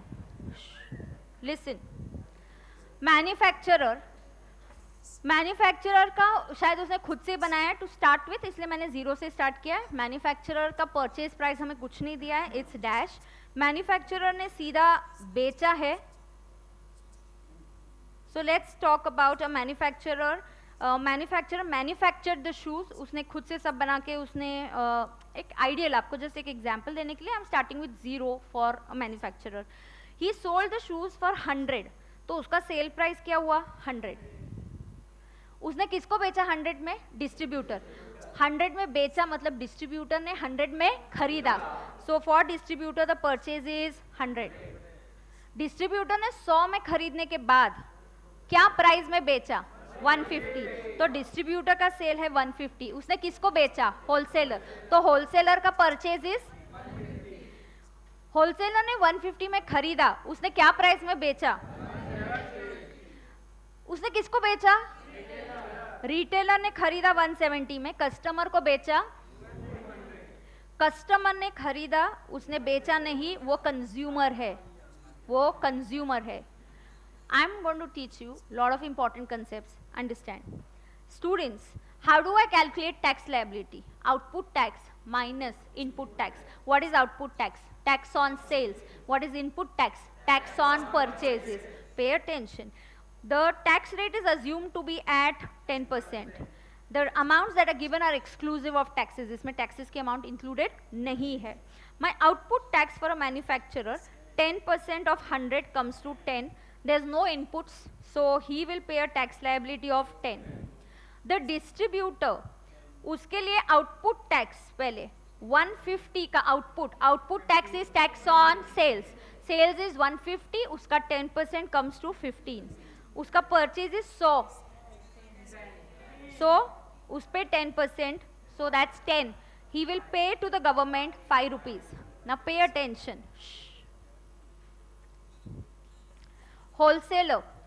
Wholesaler का sale price 170. Output tax is tax on sales. तो 170 का 10% कितना आता है? 17. और उसका परचेजेस है 150. 150 का 10% is 15. He will pay 2 rupees. Retailer sold it for 200. 200 का 10% 20.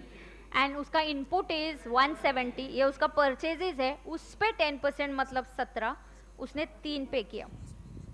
Now students understand, 10 plus 5 plus 2 plus 3, government के पास कितना पहुंचा? पहुंच गया ये 20, क्योंकि शूज की फाइनल वैल्यू है 200 और 200 पे 10% इज 20. प्रोडक्ट कितने का गया कंज्यूमर के पास? 200. और पता है ये 200 पे कंज्यूमर, क्योंकि उसने खरीदा है, he paid 20 rupees. entire burden is on the consumer. This is indirect tax. Now understand, I taught you a lot of concepts. GST is a multi-point taxation. At every point there will be tax levied, but it will be levied only on value addition. HP में याद है, एक ही घर 50 लाख का 3 बार बेचा. एक बार 5 लाख की stamp duty, फिर से 5 लाख, फिर से 5 लाख की स्टैम्प ड्यूटी, 15 लाख लिए, लेकिन घर की वैल्यू है 50 लाख. यहाँ देखो वैल्यू एडिशन टैक्स है. कंज्यूमर के पास शूज कितने के गए? 200. गवर्नमेंट बोलते हैं एंड रिजल्ट 200 है ना, हमको 10% मिलना चाहिए. कौन देगा? हर स्टेज पे every person will give. Manufacturer ने कितना वैल्यू एडिशन किया? 100 का. उसने 0 की चीज 100 में बेची तो वो 10 देगा. वैल्यू एडिशन 100 का 10%.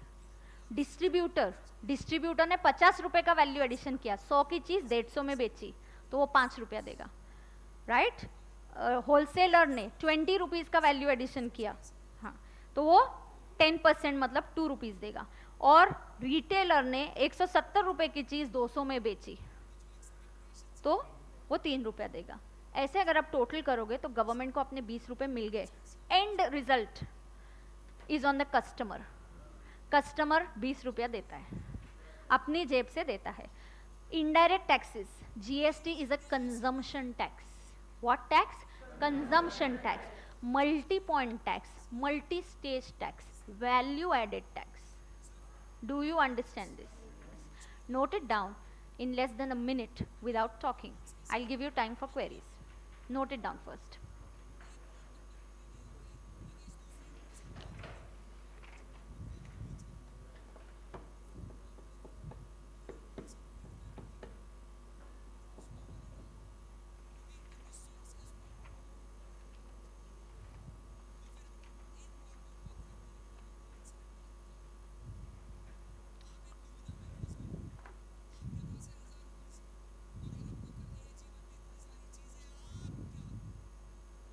अभी आज से मैं जहाँ पे भी लर्न मार्क करके बोलूँगी वो पढ़ के आना है, लर्न करके. कल से क्वेश्चन सॉल्विंग मैंने आपको बोला था, मैं क्वेश्चंस पूछना चालू करूँगी.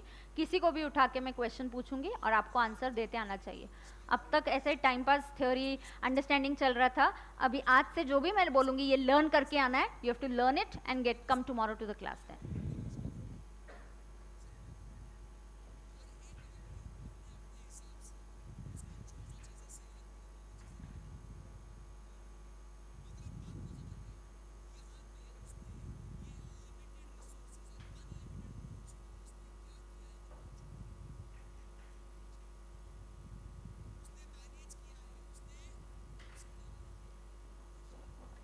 yes, anybody having doubts can please ask. किसी को कोई डाउट है आप पूछ सकते हो.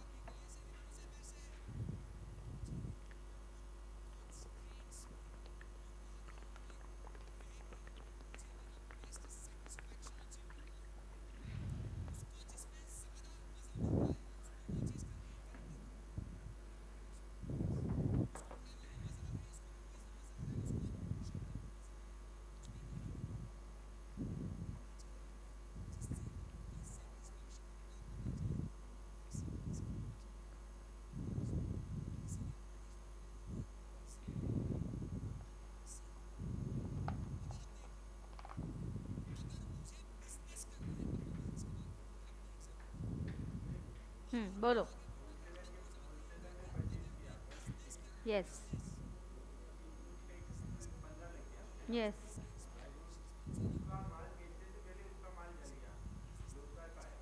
different, totally different concepts, not in inter level. Different rules is special circumstances. You have to learn, special cases are there for that.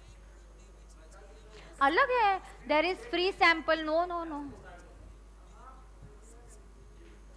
After the class I'll tell you. Okay, now listen, after the class I'll tell you. Now understand, सबने note कर दिया? हाँ, I have to dictate. उसके next page पे देखो थोड़ा सा space है क्या? कहाँ पे है? हाँ, बहुत है, ठीक है. GST में lot of spacing is given, yeah. Now in that write down.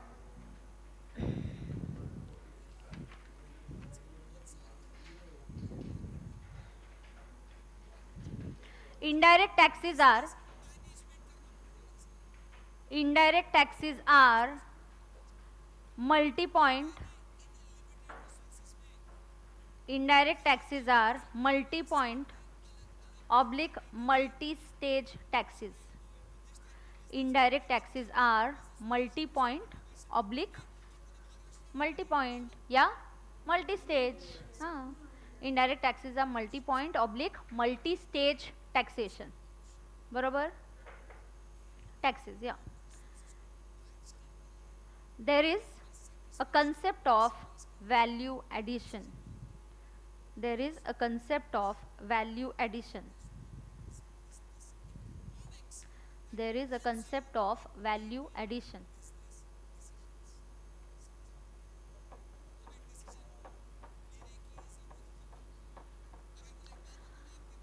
Value addition is achieved. Value addition is achieved by claiming set off. Value addition is achieved by claiming set off. Value addition is achieved by claiming set off of what? किस चीज का set off लेते हैं? By claiming set off of taxes paid at earlier stage. By claiming set off of taxes paid at earlier stage. Into bracket taxes paid on inputs. Into bracket taxes paid on inputs. Taxes paid on inputs. Okay. Last sentence. The entire burden falls on the customer. The entire burden falls on the customer. The entire burden falls on the customer. इसलिए इस tax को क्या बोलते हैं? It is also called as, it is consumption tax. It is consumption tax. हाँ, it is consumption tax. It is consumption tax.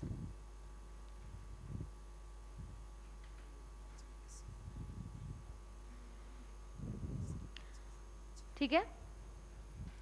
So I come to the theory part 5.6 now. Deficiencies in earlier tax regime. Students, if you get a question, you should be able to write down at least 3 to 4 deficiencies. तो इसको learn करना है. अच्छा, एक और चीज़, क्या आपको as it is word to word learn करना है? बिल्कुल भी नहीं. You should be able to, I'm telling you again, have keywords. Keywords, वो words आपके आंसर में होना ज़रूरी है. Yes, now you should learn them up. Her page पे हर आंसर के लिए आपके कीवर्ड्स रेडी होने चाहिए. जो भी आप थ्योरी सब्जेक्ट करो, कीप योर कीवर्ड्स रेडी. ठीक है. Now, deficiencies in earlier tax regime. In the earlier indirect tax regime, a manufacturer of excisable goods charge excise duty and value added tax. तो manufacturer क्या charge करता था? Excise duty भी लगाता और VAT भी लगाता. तो आपको पता है पहले वो क्या करता है? यहाँ पे अगर रॉ मटेरियल 100 का है, पहले क्या लगाएगा? ईडी, तो 10, फिर वैल्यू लेगा 110, फिर वैट किस पे लगाएगा? 110 पे. मतलब ऑलरेडी इधर कैस्केडिंग इफेक्ट हो गया. जब आप वैट कैलकुलेट कर रहे हो, आप किस चीज पे कैलकुलेट कर रहे हो? 110 पे. मतलब आप एक्साइज ड्यूटी पे फिर से टैक्स लगा रहे हो. Do you understand that? ये भी एक ड्रॉबैक है. ठीक है. तो आप लिखो उसके बाजू में पहले एग्जाम्पल. रॉ मटेरियल 100,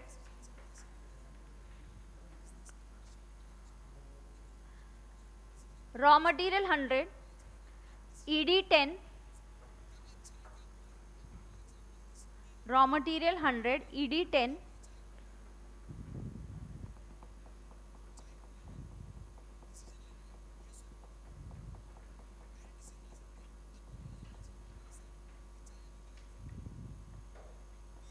ED 10 110, तो वैट किस पे लगेगा?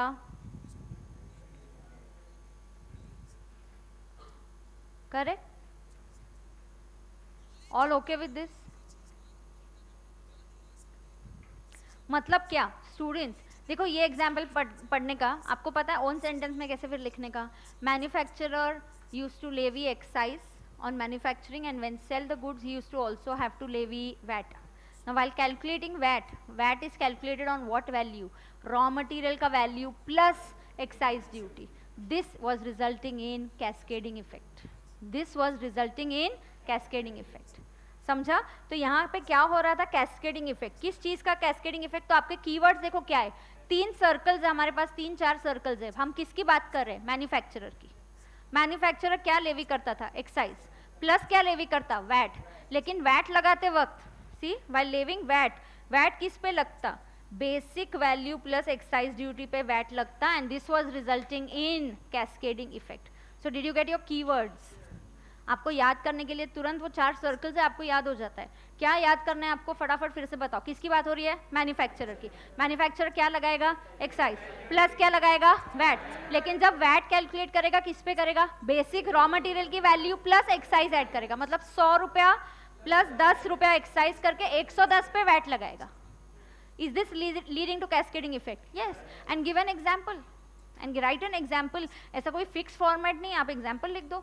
assume raw material cost is 100, excise duty 10, तो VAT would be 11 rupees. this is cascading effect. Done. Your first deficiency is done. Yes. Second, earlier indirect tax framework in India suffered from various shortcomings. Under the earlier indirect tax regime, various indirect taxes levied were not necessarily mutually exclusive. I'll explain you this. To illustrate, when goods were manufactured and sold, दोनों excise plus VAT लगता था. मतलब mutually exclusive नहीं है कि एक बार ऐसा बोल देना एक्साइज लग गया ना बस अभी और कोई टैक्स नहीं लगेगा. ऐसा ज़रूरी नहीं था. स्टूडेंट्स, कभी कभी तो रेस्टोरेंट्स में जब सर्विस खाना प्रोवाइड किया जाता, it was treated as a service under service tax के डेफिनेशन में, and it was treated as goods under VAT. VAT levy करता था state government and service levy करता था सेंट्रल गवर्नमेंट. तो रेस्टोरेंट में जब आप खाना खाने जाते थे तो सर्विस टैक्स भी लगता था और वैट भी लगता था. तो ये म्यूचुअली एक्सक्लूसिव नहीं है कि हाँ एक बार एक टैक्स लगा दिया ना अब दूसरा नहीं लगेगा. नहीं, एक स्टेट गवर्नमेंट का, एक सेंट्रल गवर्नमेंट का, उनकी जो मर्जी वो गुड्स की डेफिनेशन देंगे, उनकी जो मर्जी वो सर्विसेज की डेफिनेशन देंगे. Right? So they were not mutually exclusive. क्या वर्ड यूज किया? Taxes earlier were not mutually exclusive. Okay? To illustrate, when goods are manufactured, excise is also levied and VAT is levied. Though SENVAT and state level VAT are essentially value added taxes, set off of one against the another is not possible, as SENVAT का मतलब होता है central government के taxes, excise was a central levy and state level VAT was a state levy. बताया ना ये आपको. एक दूसरे का सेट ऑफ मिलता था क्या? नहीं. मतलब स्टूडेंट्स अगर ध्यान रहे, पहले दोनों मैन्युफैक्चरर से रिलेटेड है कि मैन्युफैक्चरर एक्साइज भी लगा रहा है और वैट भी लगा रहा है. एक तो प्रॉब्लम इधर ये कि वैट की कैलकुलेशन में आप एक्साइज को ऐड करके फिर वैट लगा रहे हो, और दूसरा आप एक ही पर्सन को दोनों टैक्सेस भी लगा रहे हो, एक सेंट्रल लेवी लगा रहे हो और एक वैट की स्टेट लेवी भी लगा रहे हो, और दोनों का सेट ऑफ भी नहीं दे रहे. समझा? Third, more over CENVAT, CENVAT is central CG के टैक्सेस. सेनवैट में कौन से टैक्सेस आते हैं? सेंट्रल गवर्नमेंट के taxes like excise duty and service tax. उनको शॉर्ट फॉर्म में सेनवैट बोलते हैं. क्या बोलते हैं उसको? सेनवैट. अरे जैसे स्टेट का वैट है ना, वैसे सेंट्रल का सेनवैट है. स्टेट का वैट मतलब सेल्स टैक्स, और सेंट्रल का कौन से टैक्सेस है? सर्विस टैक्स एंड एक्साइज, इसलिए उसको सेनवैट बोलते थे. CENVAT was applicable only at manufacturing level and not at distribution level. The erstwhile sales tax regime in India was a combination of origin-based central sales tax and destination-based multi-point system of taxation. Service tax was also a value-added tax, and credit across service tax and central excise duty was integrated at central level. Service tax को किससे integrate किया हमने? सिर्फ excise के साथ, और किसी के साथ किसी और का इंटीग्रेशन हुआ क्या? नहीं. Despite introduction of principle of taxation, value added tax in India at central level in the form of SEN VAT and state level in the form of state VAT, its application remained piecemeal and fragmented on account of following reasons. सुनो, क्या हम SEN VAT मतलब क्या? Central government का, और सिर्फ VAT बोला तो स्टेट गवर्नमेंट, क्या इसका इंटीग्रेशन हुआ था? क्या इसका इंटीग्रेशन हुआ था? नहीं हुआ था, and that was the problem. Integration नहीं हुआ था मतलब वैट का सेट ऑफ एक्साइज के अगेंस्ट नहीं मिलता, वैट का सेट ऑफ सर्विस टैक्स के अगेंस्ट नहीं मिलता, सर्विस टैक्स का वैट के अगेंस्ट नहीं, और एक्साइज का भी वैट के अगेंस्ट नहीं. What was the reason? Cascading of taxes. इसकी वजह से क्या क्या प्रॉब्लम हुए? कैस्केडिंग हुआ.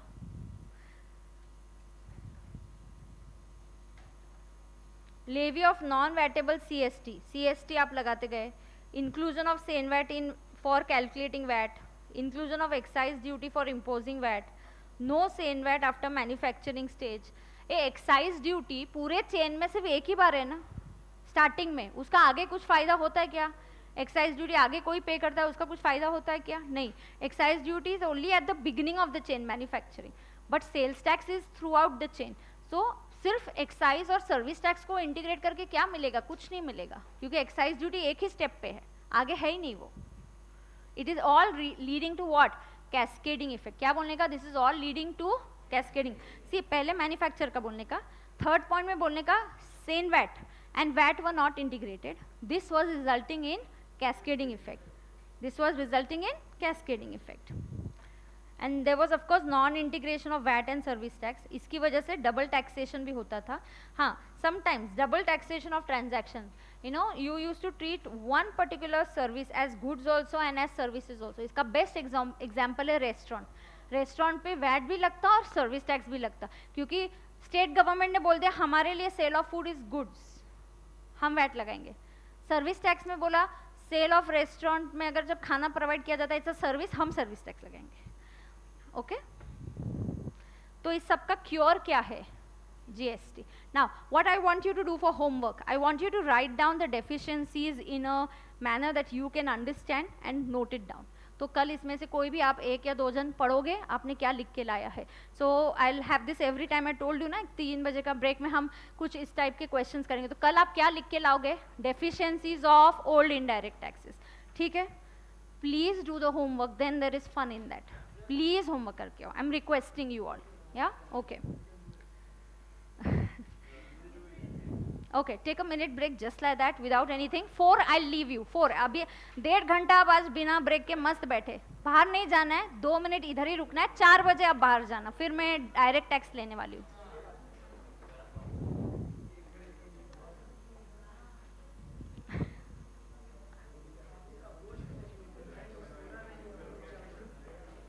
कहाँ? आज तो सब अच्छे से अटेंटिव थे, आज कुछ प्रॉब्लम नहीं था.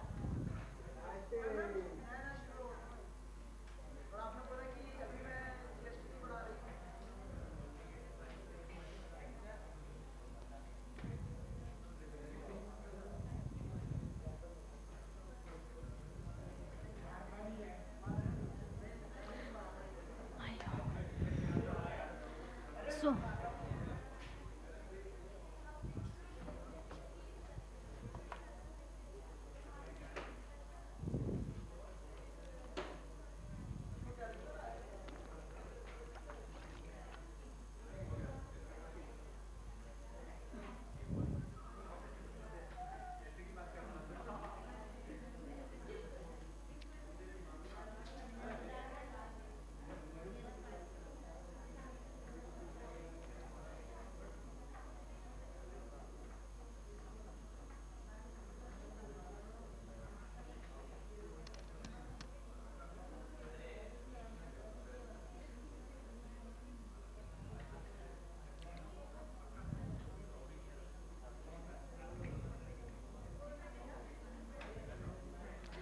कल CR कौन है? CR चेक करना सब होमवर्क लिख के. You can write this in your notes also. सुनो, आप नोट्स में भी लिख सकते हो. नोट्स में भी स्पेस है ना, लास्ट में हर चैप्टर के पीछे I will be giving you this blank space, pages are there. I am going to give you chapter wise notes only and then I will be सारे मैं आपसे लेके हर नोट के ऊपर आपका नाम लिखना, तो फिर बाद में मैं आपको इंडेक्स लगा के स्पाइरल बाइंडिंग करके I will give you the notes. Okay, so that is how we'll be doing, I will be providing. तो प्लीज कल सीआर जो है वो चेक करना कि आप डेफिशिएंसीज ऑफ इनडायरेक्ट टैक्सेस लिख के आए या नहीं आते. हाँ, you check. Yes.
Okay, students, clap your hands and get started. Come on, let's fast.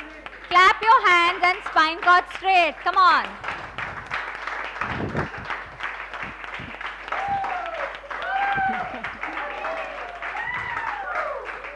Hey. Okay. Are you all charged up? I want a louder yes from all of you. Come on. Yes. अब तक मैंने जो पढ़ाया उसमें exam में एक ही question आ सकता है, डेफिशिएंसीज ऑफ इनडायरेक्ट टैक्सेस. एक ही क्वेश्चन अब तक जो मैंने पढ़ाया, क्वेश्चन है deficiencies of indirect taxes. Now pay attention.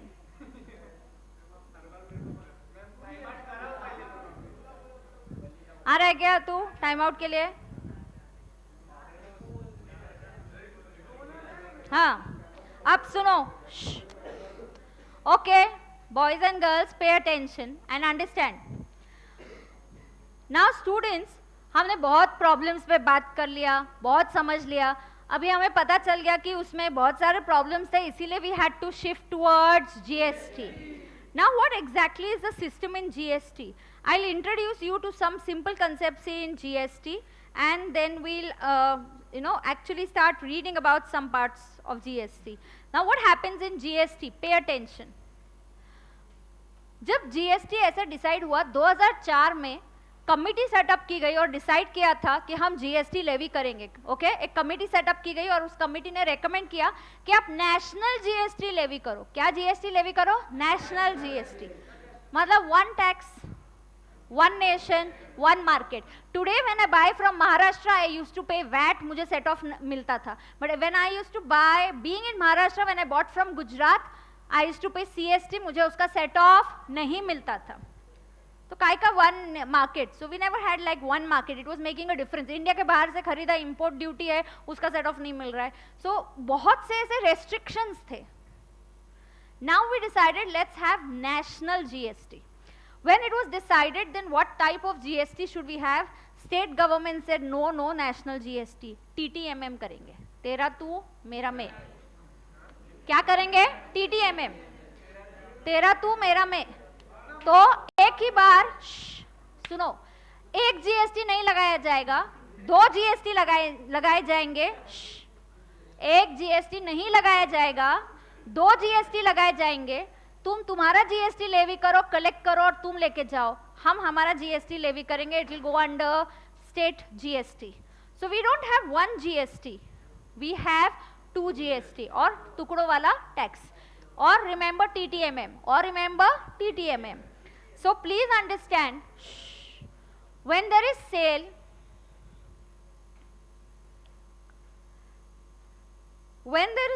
of goods of 1 lakh, when there is sale of goods of 1 lakh, I am now going to levy CGST as well as SGST. Of course, we do not have one tax. See, again I am telling you, we don't live in an ideal situation. Ideally, To achieve best out of GST, we should levy one tax throughout for everybody. We should have one rule same for everybody. But we don't do that. हम income tax में भी small लोगों को मतलब BEL देते basic exemption. तो हम सब जगह सबके लिए सेम रूल्स नहीं रख सकते. सरचार्ज के रेट्स वहाँ पे हायर इनकम के लिए हायर रेट्स है. So here also we are gonna have lot of schemes for small tax payers. So it's not possible for us to have one rate. Not possible. Of course, Congress government was always saying that had we levied it, we would have come with 1%. Of course, they're saying now they are under right now at the opposition party, so we do not know what exactly they would have done. But one criticism is that अलग-अलग rates है, but हम ideal situation में नहीं जीते, हमें एक rate लगाना possible नहीं है. We can't have one rate for all the goods. No, there is variety of rates. Like it starts from 28 is the highest rate. That's the total rate. Total. 28 उसको फिर डिवाइड किया जाता है. TTMM होगा, फिर between state and central half half divide होता है. Now pay attention. Some important things I want to tell you. The base for GST, a few basic things. Okay, understand. तो अगर जब 1 lakh, when I sell the goods within the state, dual GST is applicable. We don't have national GST. We have a concept of dual GST. मतलब दोनों लगाएंगे. और ये दोनों को पावर कैसे मिला, हमने तो कहीं लिस्ट में नहीं देखा. ना तो वो स्टेट लिस्ट में है GST, ना तो स्टेट लिस्ट में है, ना तो वो कॉन्करेंट लिस्ट में है, ना तो वो यूनियन की लिस्ट में. कॉन्स्टिट्यूशन में अमेंडमेंट लाया गया और एक नया आर्टिकल मतलब a new clause was introduced in the constitution saying that we will levy dual GST. So we will levy GST. ये कॉन्स्टिट्यूशन में अमेंडमेंट किया गया और अमेंडमेंट करने के बाद एक new entry was introduced. It's called as entry और article was introduced. A new article was introduced, a new clause was introduced saying that we will levy GST. जब आप उसमें भी बहुत क्लैरिटी अभी क्या दे दी सुनना. अगर आप within the state goods बेचोगे, कहाँ गुड्स बेचोगे? Within the state. तो 1 लाख के गुड्स है, generally the rate is 18%. Generally the rate is 18. Services पे भी 18. हाँ, सर्विसेज में बहुत ये हो गया. सर्विसेज का पहले का रेट होता था 12. सर्विस टैक्स जब स्टार्ट हुआ, it started with 5%, then it went to 8.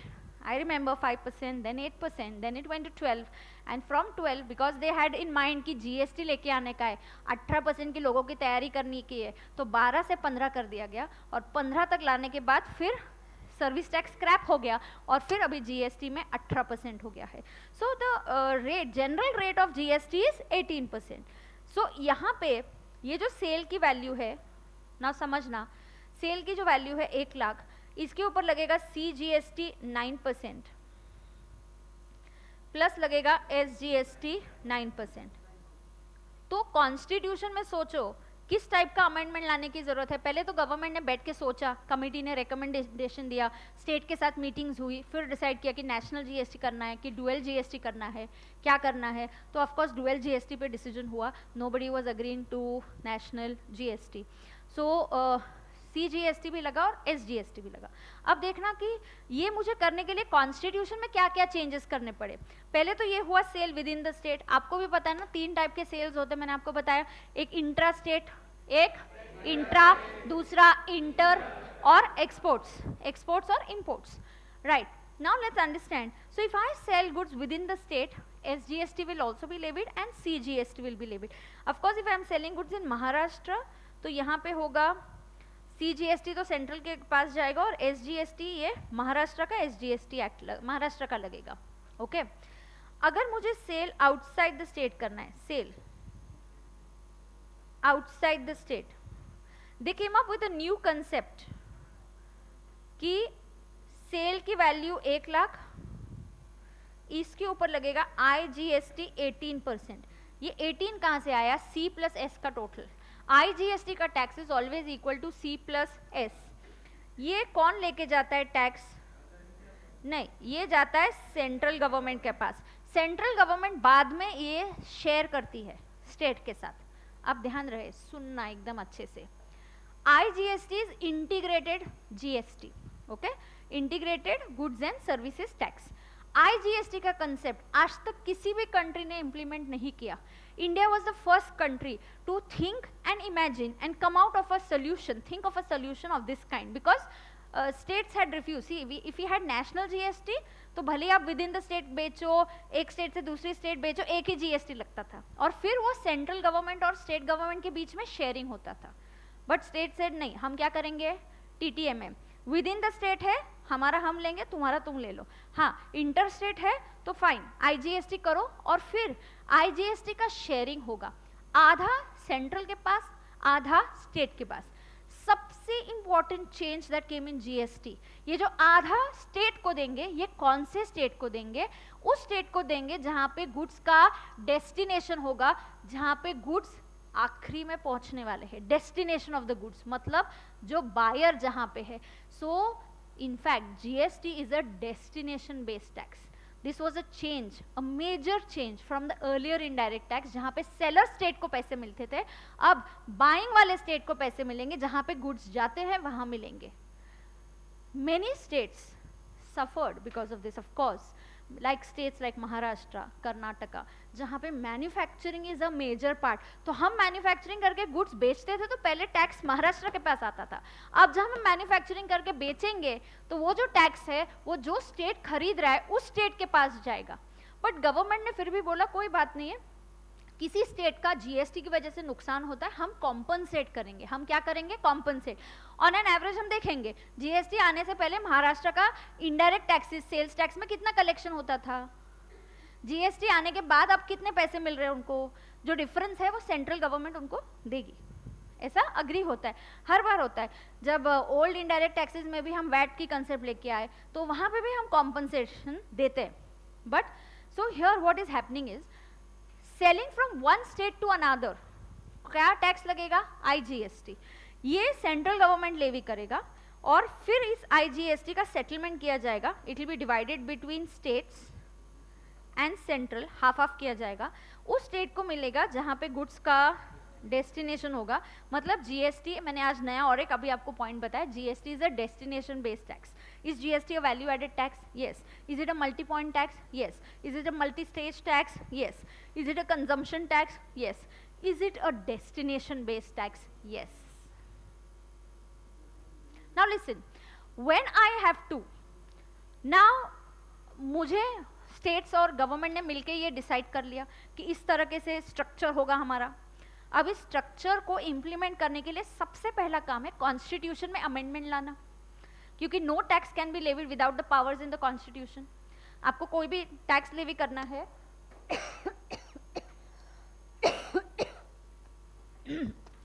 आपको कोई भी टैक्स लेवी करना होगा तो आपको पावर्स कहाँ से चाहिए, कॉन्स्टिट्यूशन से. You need to have powers from the constitution. So if you have powers only then you will be able to levy a tax. तो उन्होंने बैठ के सोचा अभी क्या क्या अमेंडमेंट करना है. अब ध्यान से सुनना. अमेंडमेंट ऐसा करेंगे कि एक GST डिफाइन करेंगे. What is GST we'll have to define. Then we'll have to say who can levy GST. Then अगर मुझे ऐसा रूल बनाना है, इंट्रा स्टेट सेल पे who will levy GST, both state and central. Intra state पे who levied GST, both central and state. So who can make rules, both. CGST is levied under CGST Act, which is just one throughout the country. We have a CGST Act 2017. So good to hear a year of latest time. We've been always learning old acts, 1932, 1961, and I don't know, many years old acts we are still studying. But so it's so good to hear CGST Act 2017. एक CGST Act बनेगा throughout the country. आइयो फिर states के कितने बनेंगे?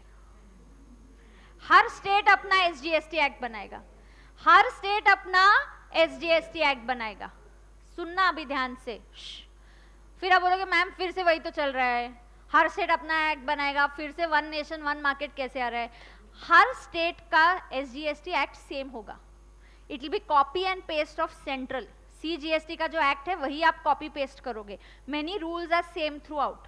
पहले ऐसा नहीं होता था. पहले जब वैट का एक्ट बनता था, हर स्टेट अपनी मर्जी के हिसाब से वैट का एक्ट बनाता था, अपनी मर्जी से एक्ट में चेंजेस करता था. देयर वाज नो एक स्टैंडर्डाइजेशन नहीं था.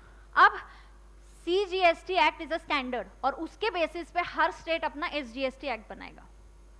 सो अगर आप सेल विद इन किसी स्टेट, गुजरात में करते हो तो वहां पे गुजरात का SGST लगेगा और सेंट्रल गवर्नमेंट CGST लगाएगा। ओके, सो कॉन्स्टिट्यूशन में सबसे पहला इंपॉर्टेंट अमेंडमेंट ये आया कि हमने ये बोला कि अगर इंट्रा स्टेट सेल होता है, कहां सेल होता है? इंट्रा स्टेट सेल, कौन टैक्स लेवी कर सकता है? Power to levy the tax is on both central government and state government. But whenever interstate sale takes place, what takes place?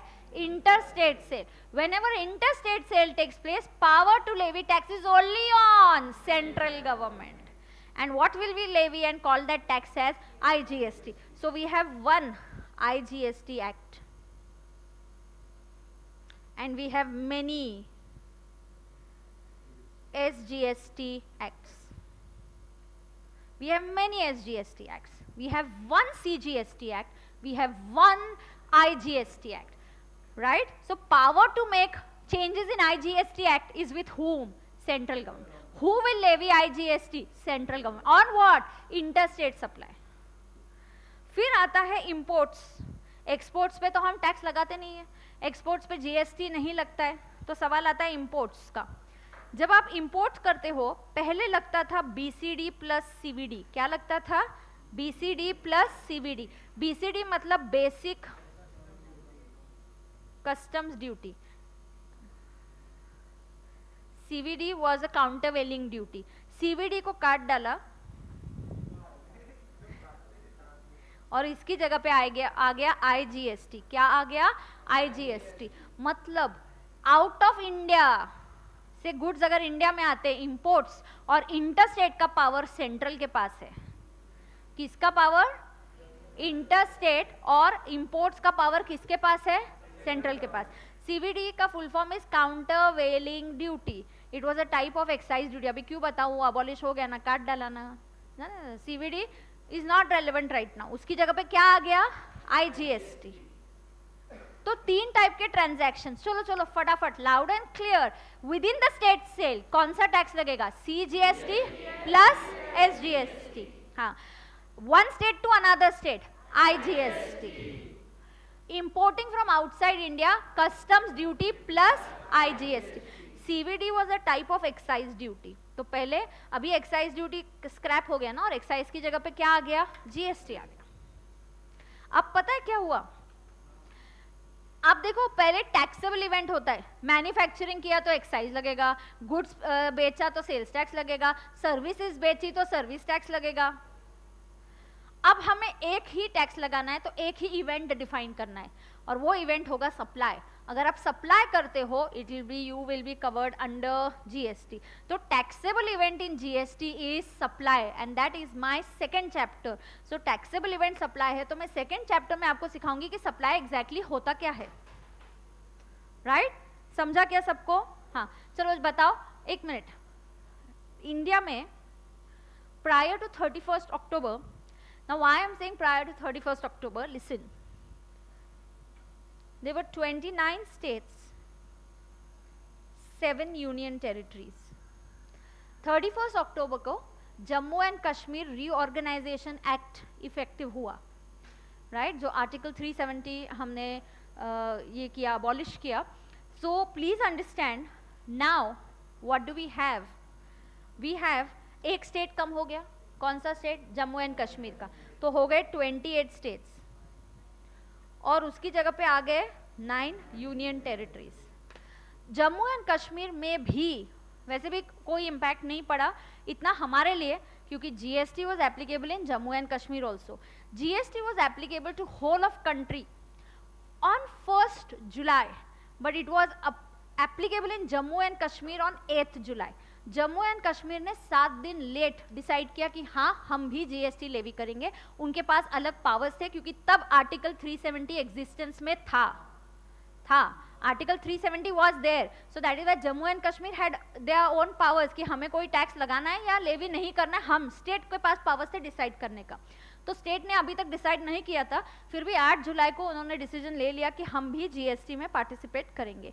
So it was applicable to the whole of the country from 1st July. It was applicable in Jammu and Kashmir from 8th July. But this was when जब article 370 was there, and because article 370 was there, Jammu and Kashmir had a special status कि central government ने बनाया हुआ कोई भी act हमारे Jammu and Kashmir में तभी लगेगा जब हमारा स्टेट गवर्नमेंट डिसाइड करेगा कि यहाँ एक्ट लागू होना चाहिए या नहीं होना चाहिए. This is not fair. अगर इनकम टैक्स कोई भी एक्ट सेंट्रल गवर्नमेंट लेके आई तो आज सबको अप्लाई होता है सेंट्रल गवर्नमेंट का act. So same treatment should be given to Jammu and Kashmir also. So of course it is now getting the same treatment. Understand few more things. Union territories दो types की होती है. कितने टाइप्स की? दो. आपको पता है इसमें मैंने दो यूनियन टेरिटरीज कौन सी ऐड की? जम्मू एंड कश्मीर एंड, अच्छा क्यों दो अलग क्यों बनाई? और आपको पता है यूनियन टेरिटरीज, अच्छा एक second, is Delhi a union territory? Yes, but Delhi में एक अलग पार्टी है, एक अलग रूल है, चीफ मिनिस्टर है अलग वहाँ पे. यूनियन टेरिटरी में नॉर्मली प्रेसिडेंट का रूल होता है. It is administered by the president. President administers the union territory. Okay, union territories दो टाइप की होती है. There are some union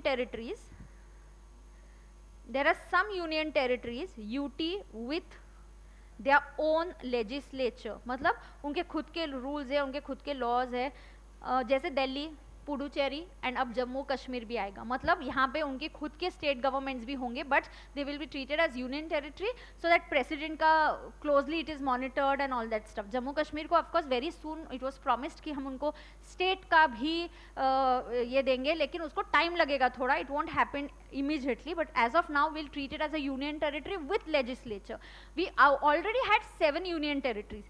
Out of 7 union territories, there are 2 union territories like Delhi and Puducherry, or called as Pondicherry. These 2 union territories में legislature है, मतलब वहाँ पे अलग elections होते हैं और state government के जैसे ही elect किए जाते हैं. For the purpose of GST, for the purpose of GST, state माने जो states है वो प्लस ऐसी union territories which have legislature.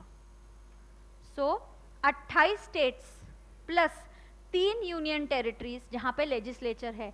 3 कैसे? एक दिल्ली, एक पुडुचेरी और एक Jammu and Kashmir. Jammu and Kashmir is going to be a union territory with legislature. There are other union territories which do not have a legislature, like Chandigarh is there, Andaman Nicobar is there, Lakshadweep Island is there, Diu Daman is there. So we're going to read the list. तो यहाँ पे अलग legislature नहीं होता. So अगर मैंने चंडीगढ़ के अंदर goods बेचे तो when you sell the goods within a UT तो यहाँ पे लगेगा UTGST प्लस CGST. स्टेट की जगह पे किसका टैक्स लगेगा? यूनियन टेरिटरी का. With in the union territory बेचा तो कौन सा टैक्स लगेगा? UTGST plus CGST. और स्टेट के अंदर बेचा with in the state CGST and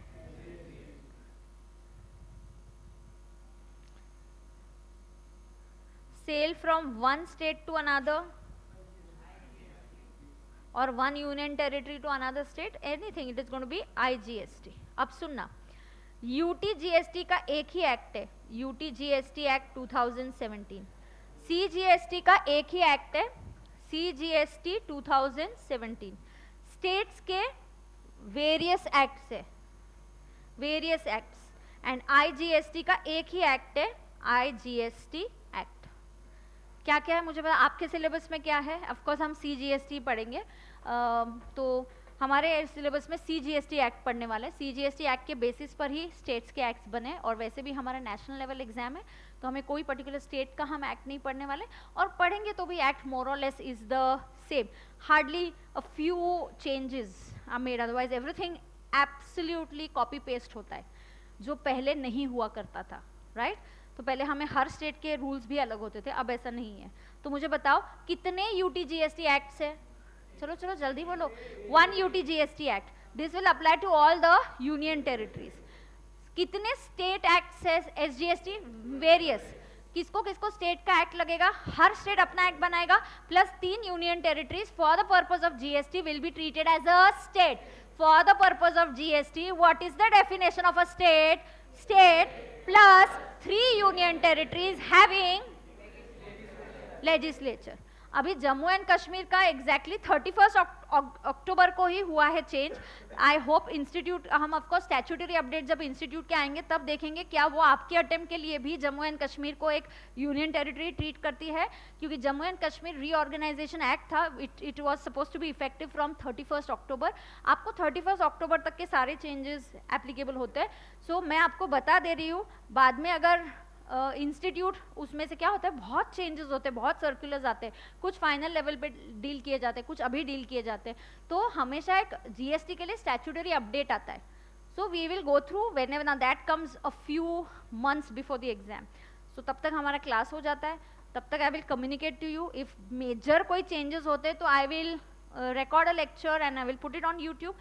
You can also read it, go through that statutory updates. You can ask me your queries on that. But normally ऐसा नहीं, मतलब major changes नहीं होते. Income tax तो everything is covered. GST क्या होता है, बहुत circulars होते हैं. So हम लोग सारे नहीं consider कर सकते. So whatever we feel कि inter level पे आ सकते हैं, हमको लगता है जो आपके सिलेबस में हम लेते, बट एक आध दूसरा जो बाद में इंस्टीट्यूट बोलता नहीं ये भी आपके सिलेबस के लिए अप्लाई कर रहे, तो हमें वो करना पड़ता है, राइट. और कुछ इंस्टीट्यूट बोल सकते कि नहीं अभी ये नहीं लिए तो हम नहीं कंसिडर करेंगे उनको. सो सर्कुलर्स में ऐसा होता है क्योंकि बहुत सारे सर्कुलर्स आते हैं, नोटिफिकेशंस होते हैं. मैंने सारे नोटिफिकेशन नोट्स में कवर कर दिए, सारे notifications all till 31 October. I have not left any notification. Circulars बहुत सारे हैं. So what I feel relevant I have taken. If there is anything else we will have to read the statutory updates. Okay. अच्छा, मुझे बताओ कितने CGST acts है और IGST 1.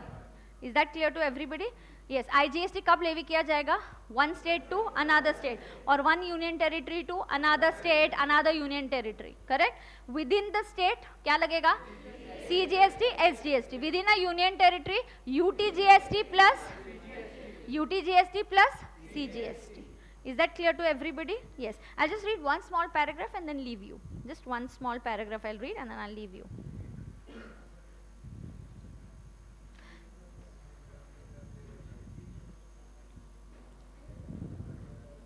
अच्छा, पहले ये कर लेंगे, बातें नहीं. हाँ, टैक्सेबल लेवी 2.4 वाला पॉइंट पहले करेंगे. मुझे बताओ, आपने विद इन द स्टेट, अभी जीएसटी की बात हो रही है, अभी हम क्रॉस कर चुके, we have come in the present time, right. So today now we are on 5 November 2019 में हम आ चुके हैं. अभी प्री जीएसटी की बात नहीं होगी. We are not going to talk anything about prior to 1 July 2017. Is that clear to everybody? Yes. So when I sell goods within the state, कौन सा टैक्स लगेगा? लिखो ना, मुझे नहीं पता है कौन सा लगता है, लिखो. हाँ तो लिखो CGST एंड SGST लिखो. कितनी बार तो पानी की बोतल आपकी सबकी गिरती रहती है, जानबूझ के मत गिरा.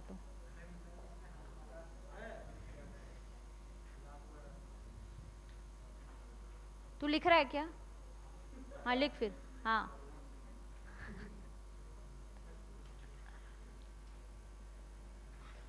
आउटसाइड स्टेट बेचा तो क्या लगेगा?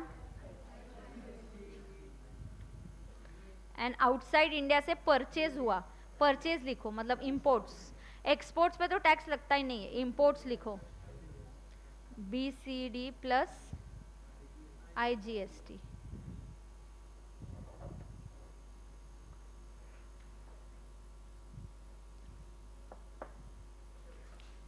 नाउ एक्ट्स में कौन से एक्ट्स है?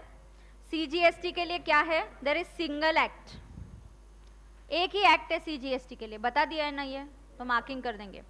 UTGST एक्ट एक ही एक्ट है. This single,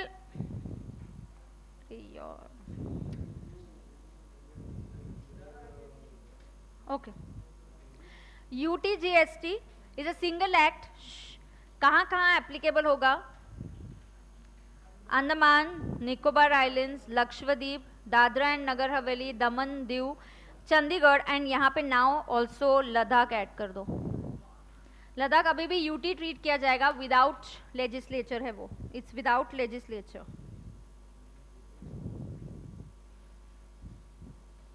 Ladakh will be treated as a union territory without legislature. States and their union territories, states है plus union territories. States and union territories with their own legislature. अभी कौन सी है यहाँ पे? Delhi, Puducherry and JNK। JNK भी add कर दो। Delhi, Pondicherry and Jammu and Kashmir. ठीक है, तो इनके लिए they will have their respective, उनके खुद के एक्ट्स होंगे।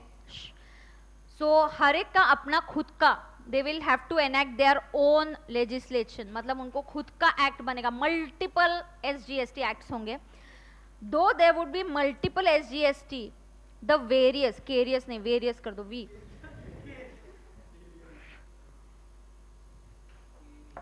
the various provisions would be uniform in all the SGST legislations as far as feasible. This would be necessary to preserve the essence of dual GST. So do we have national GST or do we have dual GST? Dual GST मतलब with in the state के transaction पे दो taxes लगेंगे, CGST and SGST। Within the union territory दो, UTGST and CGST, UTGST and C central का CGST। Understood? Yes. Okay. So we'll take a break, and in 5 to 7 minutes, I'm going to start with DT.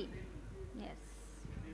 अभी कल से क्या करेंगे ना, GST थोड़ी ज़्यादा दे लेंगे, 10-15 मिनट और ले लेंगे।